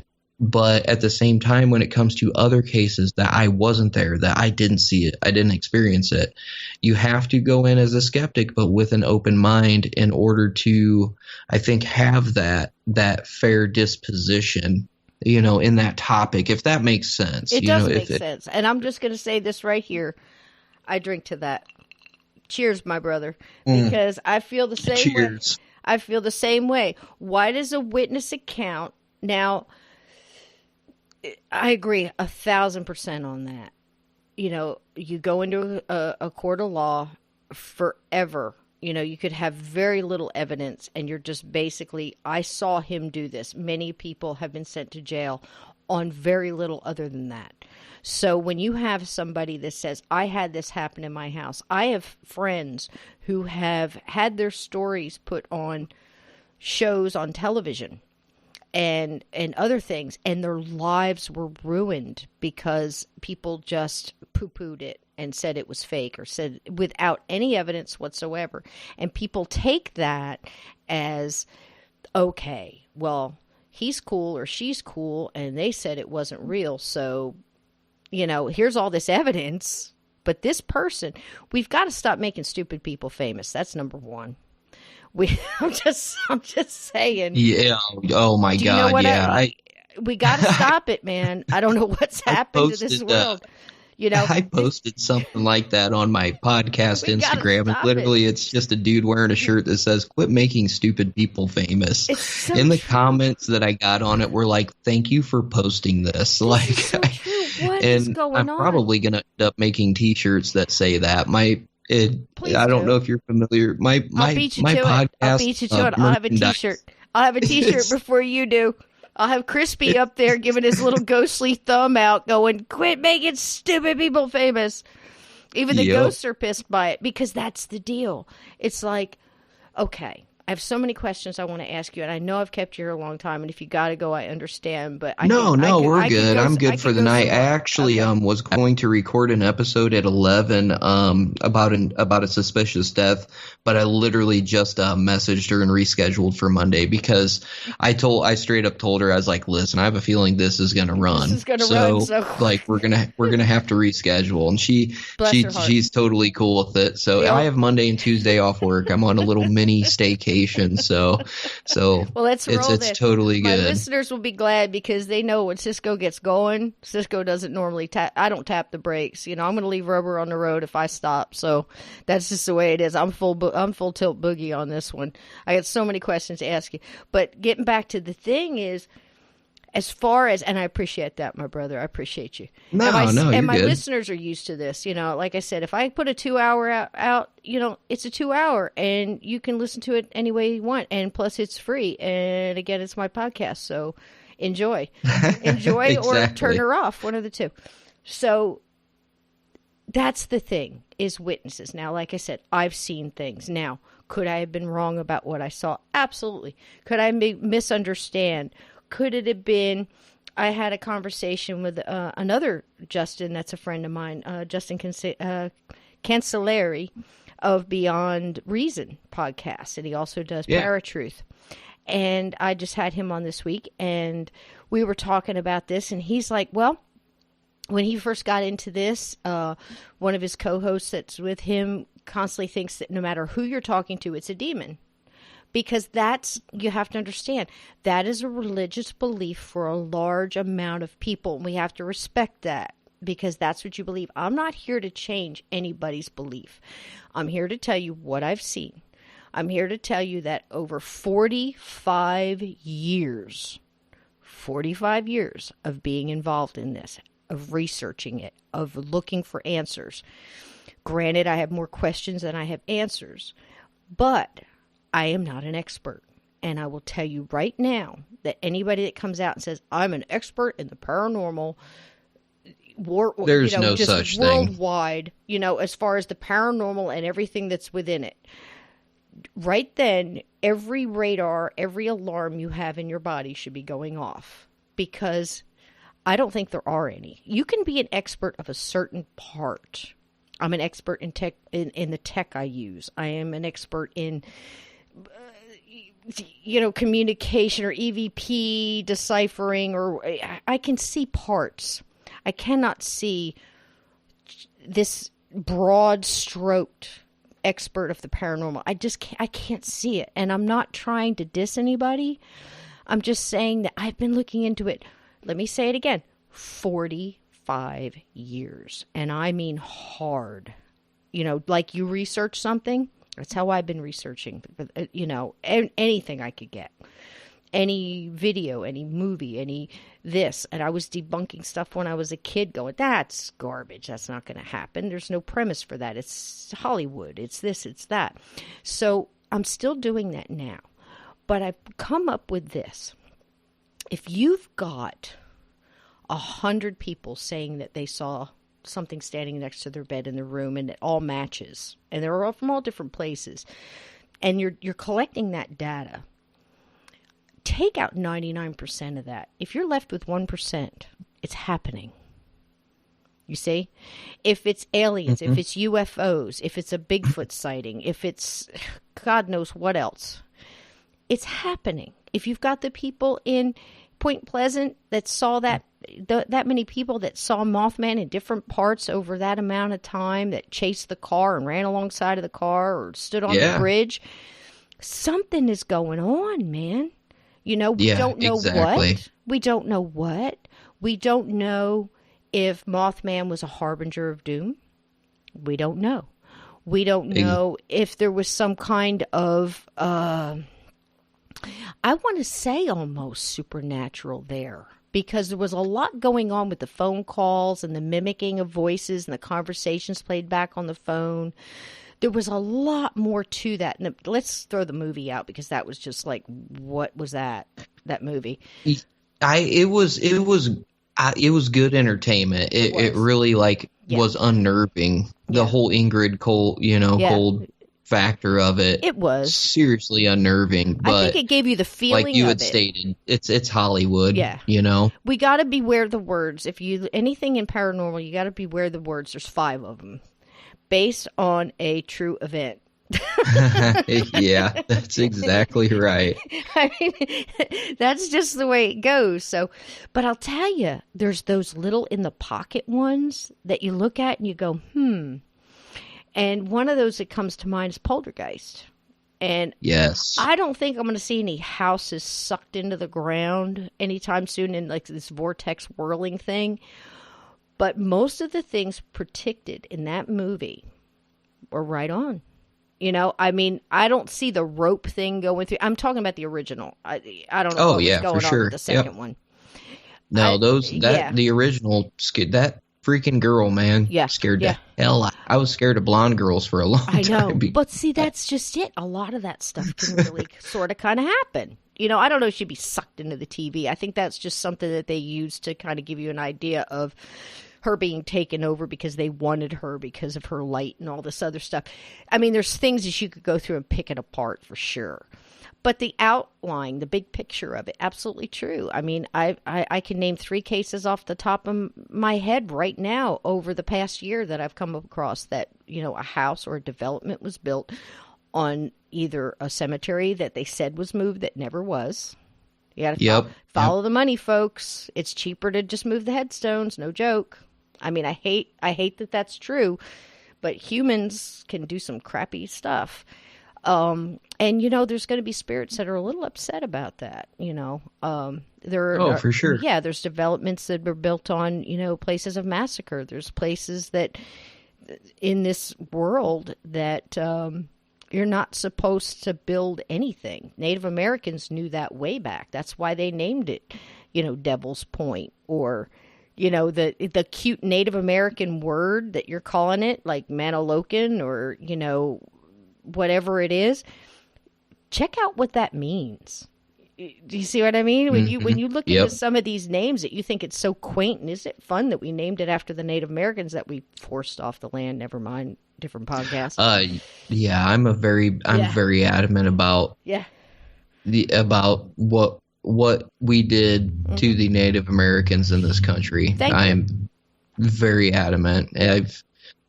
I've met, I'm not Native American at all, but I can relate spiritually to them, if that makes sense. My spirituality is different from about 95% of the human race. Yeah.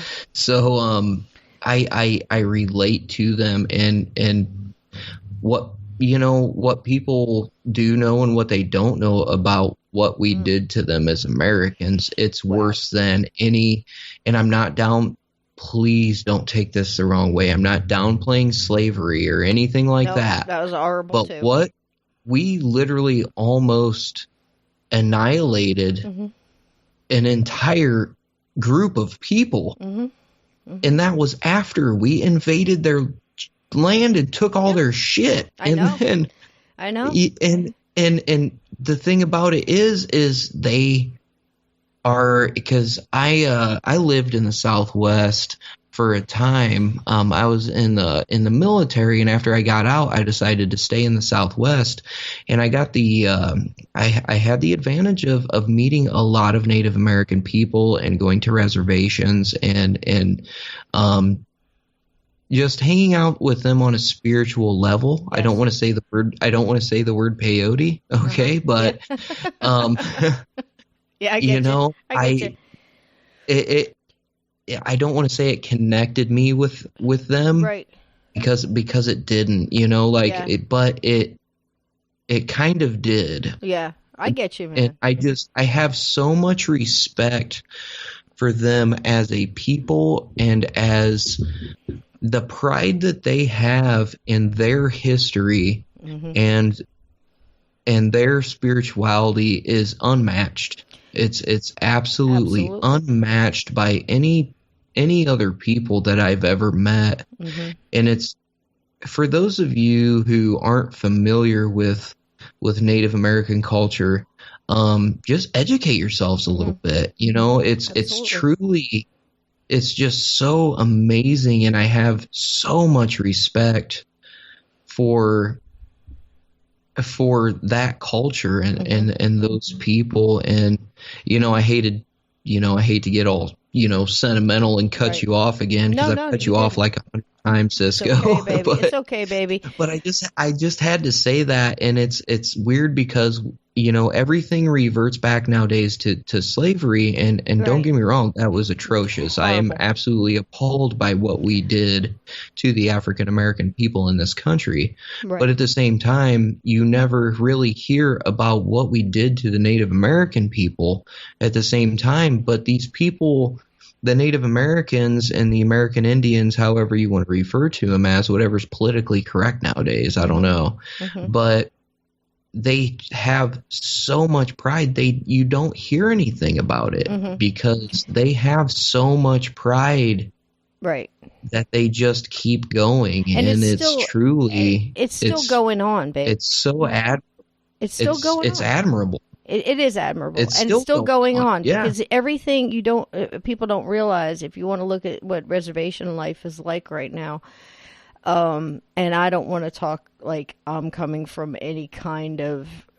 I spent a lot of time in the powwow circles. I've gone to many a powwow. I mean, I can't tell you how embarrassing it is to be of a Native American culture and be raised in a different one for survival reasons, because your ancestors before you had to basically pass to get through just to survive, and then you're coming through and you hunger for that. You hunger for your traditions. You have to go back in with your head down and go, I'm of your blood, but I have no idea what I'm doing. You're almost looked at so differently. You're in a different category. So you really have to work your way through just by being you, and and believe me, you are mentally stripped down. And, your character is assessed for every molecule that you are. And I don't mean that in a bad way. It's absolutely understandable. But, I had to go through that.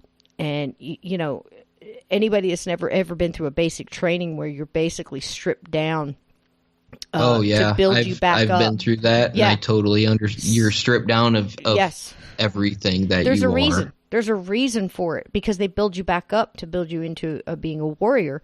And basically it's very similar to that, and it's understandable, because to stand there and say, I am of Native American heritage, there's so many ways I can take this path right now, but I want to tell you, you're in your home and you're eating dinner, you're doing whatever, you're sitting by the fire and you've just had dinner and your kids are fed and you're feeling pretty good about that, because it takes time to come up with food. You have to hunt, you have to gather, you have to prepare, you have to do all this. Days were harder. And then all of a sudden your door is kicked in. And people in uniform with guns come in and they're speaking a language you don't understand. And somehow you're pushed and shoved and kicked and told that you better grab whatever it is you want to grab. So you grab your water pot and you grab a blanket and you grab your baby and you maybe grab a chicken. You grab whatever because you have no idea where you're going. And you're forced outside, and the minute you walk outside and you're pushed out into the snow or the rain or whatever kind of weather it is into the dark, and you still don't understand because they're speaking a different language. And you look, and all of a sudden you get the revelation just by body language and by the anger in the air. And you look over and you see others standing in line who look just like you that do understand and do speak your language. And you see that they're all lined up and you see the tear-stained faces and that they're gripping their children and all the possessions that they were able to grab, and you start to understand you're not coming back. That was the Trail of Tears. That was a 580-mile march, a 580-mile march of my people. Yep. You know, and I can tell you that similar things happen to almost every kind of culture you can imagine. It happened to the Irish. It happened to in different ways, but the same. Oh, for sure, yeah. It happened to the Chinese, the Irish, the Jewish, absolutely. All of them.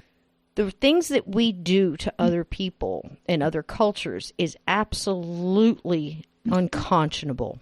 And that's absolutely the truth. So then you take something like that. You take a massacre that happened, whatever people it was, and then you build a house on that, or a shopping mall, or a parking lot, and then things start to happen. Then you get the paranormal involved, and then you start going, wow, what's going on here? You know, there's a certain element of energy that's still a little pissed. And I can understand why. And again, there's still things going on in reservations. The conditions are horrible. And people go, why don't they leave? Because that's where their people are. I'm Lenape and Cherokee. And a little bit Scottish. I often joke I'm polluted with a little Scotch, just like my daddy. I'm actually pure French. My grandparents on my mother's side came to America after the Second World War. So I'm legit mostly French. I'm probably more French than I am anything. If you go back more than American. But if you go back in any culture, like I said, you're going to find pain. You're going to find anguish. You're going to find those that walked before you that fought to survive. And then we're here. Because if they hadn't, we have a saying that, and we use moccasins instead of footsteps, walk a mile in my moccasins kind of thing. Basically, you have to honor those who walked before you, or you wouldn't be here. What they went through to survive, whether it's Billy the Kid or, any of those people. It's so quick to judge. Oh, I'd never be like that. Really? Walk into his cowboy boots and see how long you'd survive. I'm not condoning the things he did, but I can't say that I wouldn't have done the same. And again, we talk about history and paranormal. Why is this ghost still here? Why did this ghost not cross? Whatever you think, let's take religion out of it. Let's talk about energy. If we are basically meat suits with a soul, and we're here to do whatever we're here to do, and when we die, that energy transforms and changes, not dissipates, but changes into something else. And we cross over, whatever crossing over means, whatever the other side is. That's what this whole mantra of my show is what's on the other side of the gate. Let's find out together. Let's try to find out together.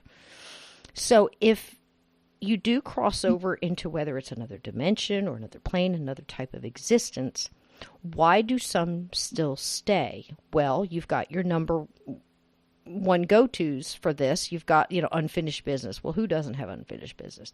You have murder. Oh, yeah. We have story of my life. Right. You have murder, crime, something quick that happened. That's kind of your genre.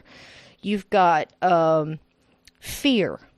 I don't want to go over there. I know what this is like. I've heard so much from my religion or my teachings or my this. I don't want to see what that is because I'm going to be judged or I'm going to burn whatever religious theory you've been taught. And then you've got, I like it here. I can dig this. I'm having fun. You know, I can't tell you how many haunted bars I've found because ghosts are there. Ghosts are there because they can jump into somebody else and taste liquor or play pool or, I mean, for a short amount of time. I mean, I've seen it. I've experienced it more times than, more than once.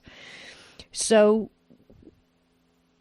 if that's all true, and we're not just losing our minds here, and that's true, then of course you're going to have Native Americans being upset because of what's going on the land now. Can you imagine being in a massacre or something like that and taking the earth so spiritually the way they looked at it? And like, if we don't take care of the earth won't take care of us. We don't want to use more than we need, because if we do that, then we're greedy and it won't be here for us next season, that kind of thing.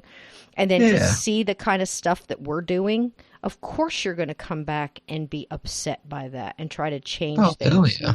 Or a house that you built yourself, and you watch people changing it or knocking out a wall, you're going to be upset. How many times have you heard paranormal stuff happening when renovations happen and things like that? So the human consciousness is extremely important in the paranormal. It's not just the history, it's the consciousness and why you would act that way. It's almost like therapy sometimes when you're talking to the ghosts, or if you can have some kind of communication with them. I wanted to ask you a question. This is going to blow your mind. It might blow your mind, man. Let's hear it. Well, before that, let me touch on something that you did mention about energy. Okay. With my particular spirituality, not to put myself out there too much, but I am a practicing traditional witch. I converted 4 years ago, and it makes sense to me, and it's about that energy. It's about the energy of the earth. It's not what a lot of people think it is. It's very taboo because people don't understand it. People don't understand. But that energy, the thing about it is what I always hear with paranormal experiences, and I've actually I did a case that was Donnie Decker. And he's referred to as the Rain Man, and it's more of a poltergeist type case, paranormal type case. And I told this story on another podcast, and we had another podcaster who's a scientist try to debunk it. Well, the first thing he did was attack the character of one of the eyewitnesses, and it's like, that doesn't mean anything to me. Because you didn't justify the character of the main eyewitness, who was very respected in the community, who was an elected official after this happened, who was elected mayor after this happened. That tells you how much respect these people had for him in the community. But he will go on TV in a uniform, in his police uniform, and tell this story because he was there. So with that being said, talking on energy and stuff like that, you always hear science sit there and tell you, well, it's scientifically, these two forms of matter can't occupy the same, place at the same time. And it's like, that's cool.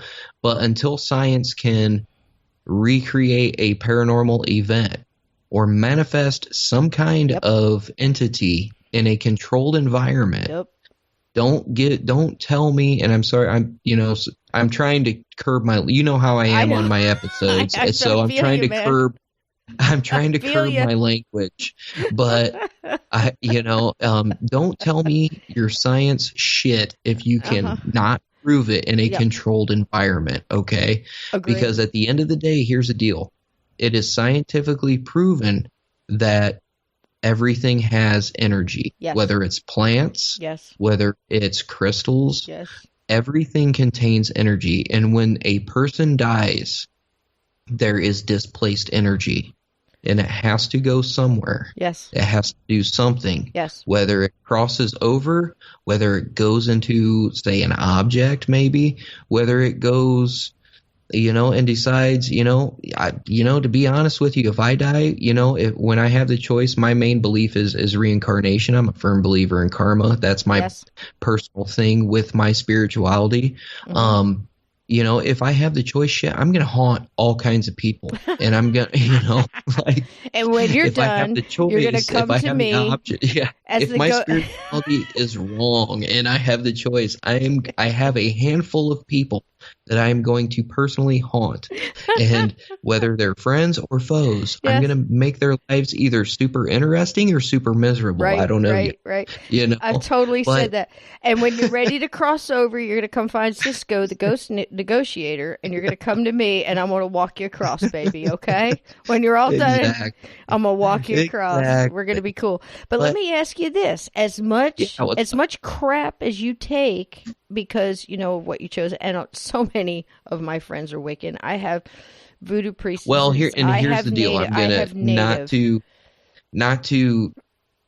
I do have to separate the Wiccan religion from traditional witchcraft. Understood. Because those are two different things. Understood totally. But what I'm trying to say is this: the core. You're talking energy, you're talking nature, you're talking respect, you're talking all of this stuff. How close is the core to so many other spiritualities out there? So close.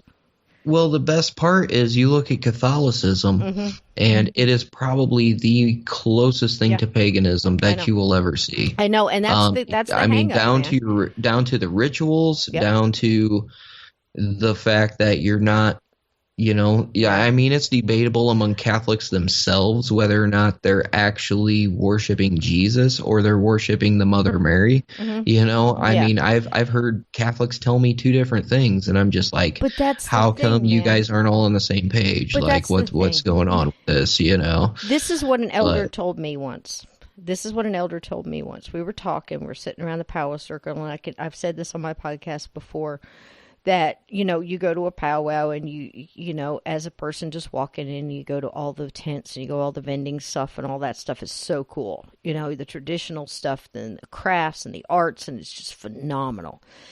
When you're staying there, everything really goes down after everybody goes home and the bonfire is lit and you're sitting around and you get to talk to the elders come out and the wise, the wiser people. And the wise people are the people that say they don't know anything. Those are the wise ones. Those are the ones that have lived to be 90, 95, and they're coming out. They're telling you how they lived it and what they learned. That's wisdom. Yes. That's wisdom. And you're sitting around all that, and, you get your goofballs who say, tell us about the magic. Tell us about this. Tell us about all this, and you can kind of, they blow that off. They're like, you're not somebody we want to tell anything to because you can't handle it, for one. You're just all over the place. You're not the character that we would pass along something like that to. Because they want to hear about the shapeshifters. They want to hear about the Wendigos. They want to hear about all that kind of stuff.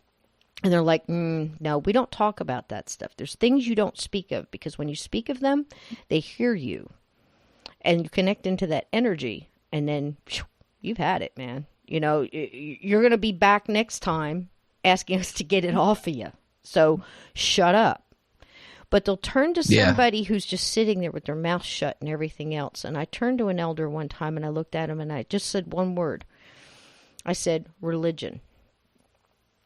And he turned and he looked at me and he looked me up and down again. And, he saw that I was cleared to wear certain feathers, which basically is when you're wearing that, you're not showing off. You've been cleared to wear certain feathers and certain things because you have a character, you have a medicine. It's a characteristic within you. It's your thing. It's your chi, whatever you want to call it. And he looked at me and he said, I'll tell. I said, okay. And he said, I'm waiting for it. He says, I don't know why so many people get hung up on which path they take. We're all going to the same place. And I listened, and it made so much sense. It's this. You do what's right for you.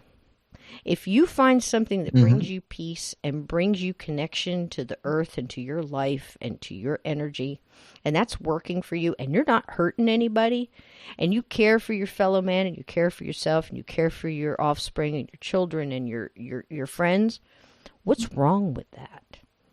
Because there is more respect, and there is more conscience in some of these other spiritual paths than I've seen in most of the huge, not the people, but the rules, you see.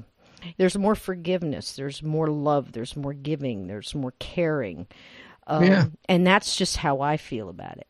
And it's so close to the native way. We really at this time have to find our own path, that's right for us. And, there's too many labels given out, and there's too many people that don't understand the labels they're throwing out. But love is love, and caring is caring, and how you live your life and what's in your heart is what is the best thing. And I think that's a lot to do with the paranormal. You know what, man? I think it's a lot to do with the supernatural too. If you really want to talk about it, because energy is going to gravitate towards energy. And if you're putting out negative, you're going to get negative. If you're putting out positive, you're going to get positive. And that doesn't mean if you're positive, negative never comes. It means if you're positive and you react in a positive way that's for you, the negative is going to go, I don't want to stay here. And that's paranormal and supernatural at the same time. Does that make any sense to you? No, that makes perfect sense. And that's kind of a lot of people, like I don't tell many people that. This is probably the first time that I had actually come out and been vocal about this. It's just me and you. Nobody else is going to ever hear this. The thing about it is, well, people ask me, they're like, how? Because I was raised a very strict Christian. I know a lot about the Bible. I mean, hell, Rev 9:6 is a verse from Revelation. And it's pretty scary. That's how I got the name, I'm very well versed in the Bible and in Christianity, and there were certain aspects that never truly made sense to me, but it was embedded in me from birth. I've been baptized twice, once as a Lutheran and once as a Baptist. I followed Lutheran Methodist baptism or Baptist Christianity sects, but at the same time, it's people ask me, they're like, well, how did you get on that path? And I tell them all the same thing. I'm like, listen, I woke up one day and it just didn't make sense. And they're like, well, what didn't make sense? I'm like, everything didn't make sense. Well, and I'm like, fear, it's the fear. I'm like, I didn't feel like I was anything. And I know that's going to be hard for some people to understand, but I literally, it was just one morning I woke up and I was like, well, what are we doing here? Like, what are we doing? And like I said, I did my year in a day, of studying under paganism. And paganism, for those of you who don't know, is, anything, it's technically anything that is not a Christianity, Judaism, or Islam. Yeah. So I mean, paganism is a huge umbrella term. There are very, very many different religions and spiritualities under that umbrella. Right. Paganism. Just for my listeners who don't understand or might not know, and they can look this up too. Paganism is the spirituality basically based that brought you things like, Christmas. And Easter, and Halloween. Well, that's looked down upon a little bit. Almost all Christian religions are based on paganism. For those of you who don't know, for those of you, and for those of people who don't know, paganism, when Christianity came around, basically what it was, Christianity gave pagans an ultimatum: either convert or we are going to kill you. Yes. Yeah. And Yeah. What they did to draw people in was they were like, oh, well, you have the winter solstice. We have Christmas. Hey. And I mean, look at the Christmas tree. Mm-hmm. The Christmas tree being in your house is a pagan tradition. Yes, it is. Absolutely. Like, so is the Yule log. I mean, so is the harvest and the harvest and the feast as well. But that's just true. See, we tend to bring all this stuff up, and people. I just did shows. My last 2 shows basically based around, and I want my listeners to understand. I'm still staying on the same genre I've always been on. I'm gonna say it right here. Jesus is a whole lot cooler dude than people have been saying he is. I'm just saying. Oh, for sure. Jesus was all about love and, be kind to one another. And he has been distorted by a lot of this fear and everything else. I'm going to tell you something. Buddhism, Hinduism, they don't tell you that the books that they threw out of the Bible, he was going to, in the Book of Mormon, there is 3 years that Jesus spent with, they called them the Lendonites. And that was Native Americans. And if you look in the caves here in the Americas, you'll see things that are predicted of the Ascension and the cross and Mary with the baby and the whole thing. And it's just like, people got to understand this is all connected. And, to be separated in groups when all we are is we're trying to survive. I care about my children the way you care about your children. I care about living the way you care about living. We all want to provide for our family. We all want to pay our bills. We all want to go to work. We just want to be left alone and do our thing. Yeah, for sure. Why do we have to put all this stuff on it? And you know what? I have seen it do a lot of damage. Like we were talking about ghosts. The number one reason that ghosts don't cross. Do you know, as a soldier, and I know that's something you don't talk about a lot, but I know you're my brother. You wore a uniform. I really don't talk about it much, but I was 0311 infantry in the United States Marine Corps from 1999 until late 2003. I was in the initial invasion of Iraq in March of 2003. Exactly. Personally, sorry, Sysco, you're my sister, hon, but that's something I really don't talk about too often. And I don't want you to talk about it. I'm just saying we both wore a uniform. Yes, we did. So in that case, as far as that goes, it's leave no brother behind, leave no man behind. When the whole reason I brought that whole thing up is when you're a soldier, and you fought in a battle like Gettysburg. You fought in Antietam. You fought in Chambersburg. You fought in whatever war you want to mention, whatever battle you want to mention, whether it was, War of 1812. I don't care. Soldier's a soldier is a soldier. Okay? Yes. And I go on these battlefields, and I'm talking, however you want to say it, through whatever means I'm talking. And I communicate with a soldier that has been in the same spot for 150 years as a ghost. Okay? And they're not leaving because they don't want to leave their post. They don't understand what's going on. They're confused, but they've been there 150 years. That's enough. Mm-hmm. And the reason they're not crossing is because I had one tell me through other means, basically tell me, the reason they didn't cross over is because they've seen hell. They were in Gettysburg. They saw hell. They had been taught that if they went into the light or crossed the dimension or whatever you want to say, that they were going to be punished for the things they had done there. And that's what their belief taught them. Because if you think back now, we were talking history, we're talking a lot of things like this. But there you go.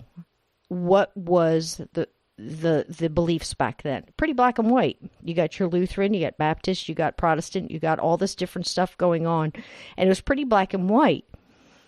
If you were bad, you went here. And if you were good, you went here. And good had some high levels of good. You couldn't even covet your neighbor's cow. You know what I mean? You couldn't. Yeah, You couldn't lust after, think your neighbor's wife was pretty. I mean, these were people that were in Victorian times that they were married, but when they went into town, they called each other Mr. and Mrs. Smith. It's a hard time to wrap your head around. You see what I'm saying? Mm-hmm. Yeah, for sure. And I've got a group in front of me telling me they're not crossing over because they know they're going to burn. And that's a hard place to be, you know, to tell them everything that they've been taught was not untrue, but kind of distorted. Now, if that's what that's doing, if people are going through 150 years of reliving the same thing over and over again and staying where they're, that's not cool. I don't know how else to put it. It's not cool. It's not fair. These are human beings, and they're soldiers. And it took me a long time. And like we were talking about, it's like a psychological, it's almost like therapy. Now, whether you believe in ghosts or not, or whether you believe in intelligent hauntings, whatever you want to say, that a ghost can understand what you're saying and communicate with you. I know I do. Yeah. Well, communicate with you, whatever way that might be, either through a ghost box or whatever technology they have now. To tell you that time and time again, we're scared to cross because we don't want, you know, the number one reason is fear of what's on the other side. Now, I've had ghosts tell me, because I've been a bartender, I've had ghosts tell me, you know, I've been over there, I came back because I miss the taste of liquor. I like bar fights. I like to play around. I know I can go back, and I'm cool with that. Hey, man, free will. That's your thing. Exactly. Yep. You know, I had one, gosh, you would laugh. Can I tell you a little ghost story? Are you cool for that? Yeah, I'm free for the rest of the night, so I'm like, I got a few good ones. I don't have like, you know, a whole extensive, that's okay. You know, that's okay. 20 of them, but well, I have, just figured since we're drinking tonight, I want to introduce you to fun. A friend of mine, and I never got his name, but I call him a shot of tequila, no salt. You want to hear it? Well, okay, that was part 1. Stay tuned for part 2 that I'm going to just go ahead and call Booze and Booze with my friend Justin Rimmel, producer, host of both podcasts, Mysterious Circumstances and Rev 9. And don't forget, if you have your own uncanny experience or experience with the paranormal, supernatural, and you want to talk about it, send it to journeythroughthegate@gmail.com, and we might read it on the show. Don't forget, tpublic/Sysco. Go into my storefront, and we have a lot of our cover art there. We have mugs, t-shirts, kids' clothes, pillows, posters, stickers, notebooks, you name it. And you can help support the show that way and help keep it free. Thank you so much for listening, and check out part 2, Booze and Booze. And don't forget, keep your feet under those covers. Keep your closet door shut, because there are things that go bump in the night.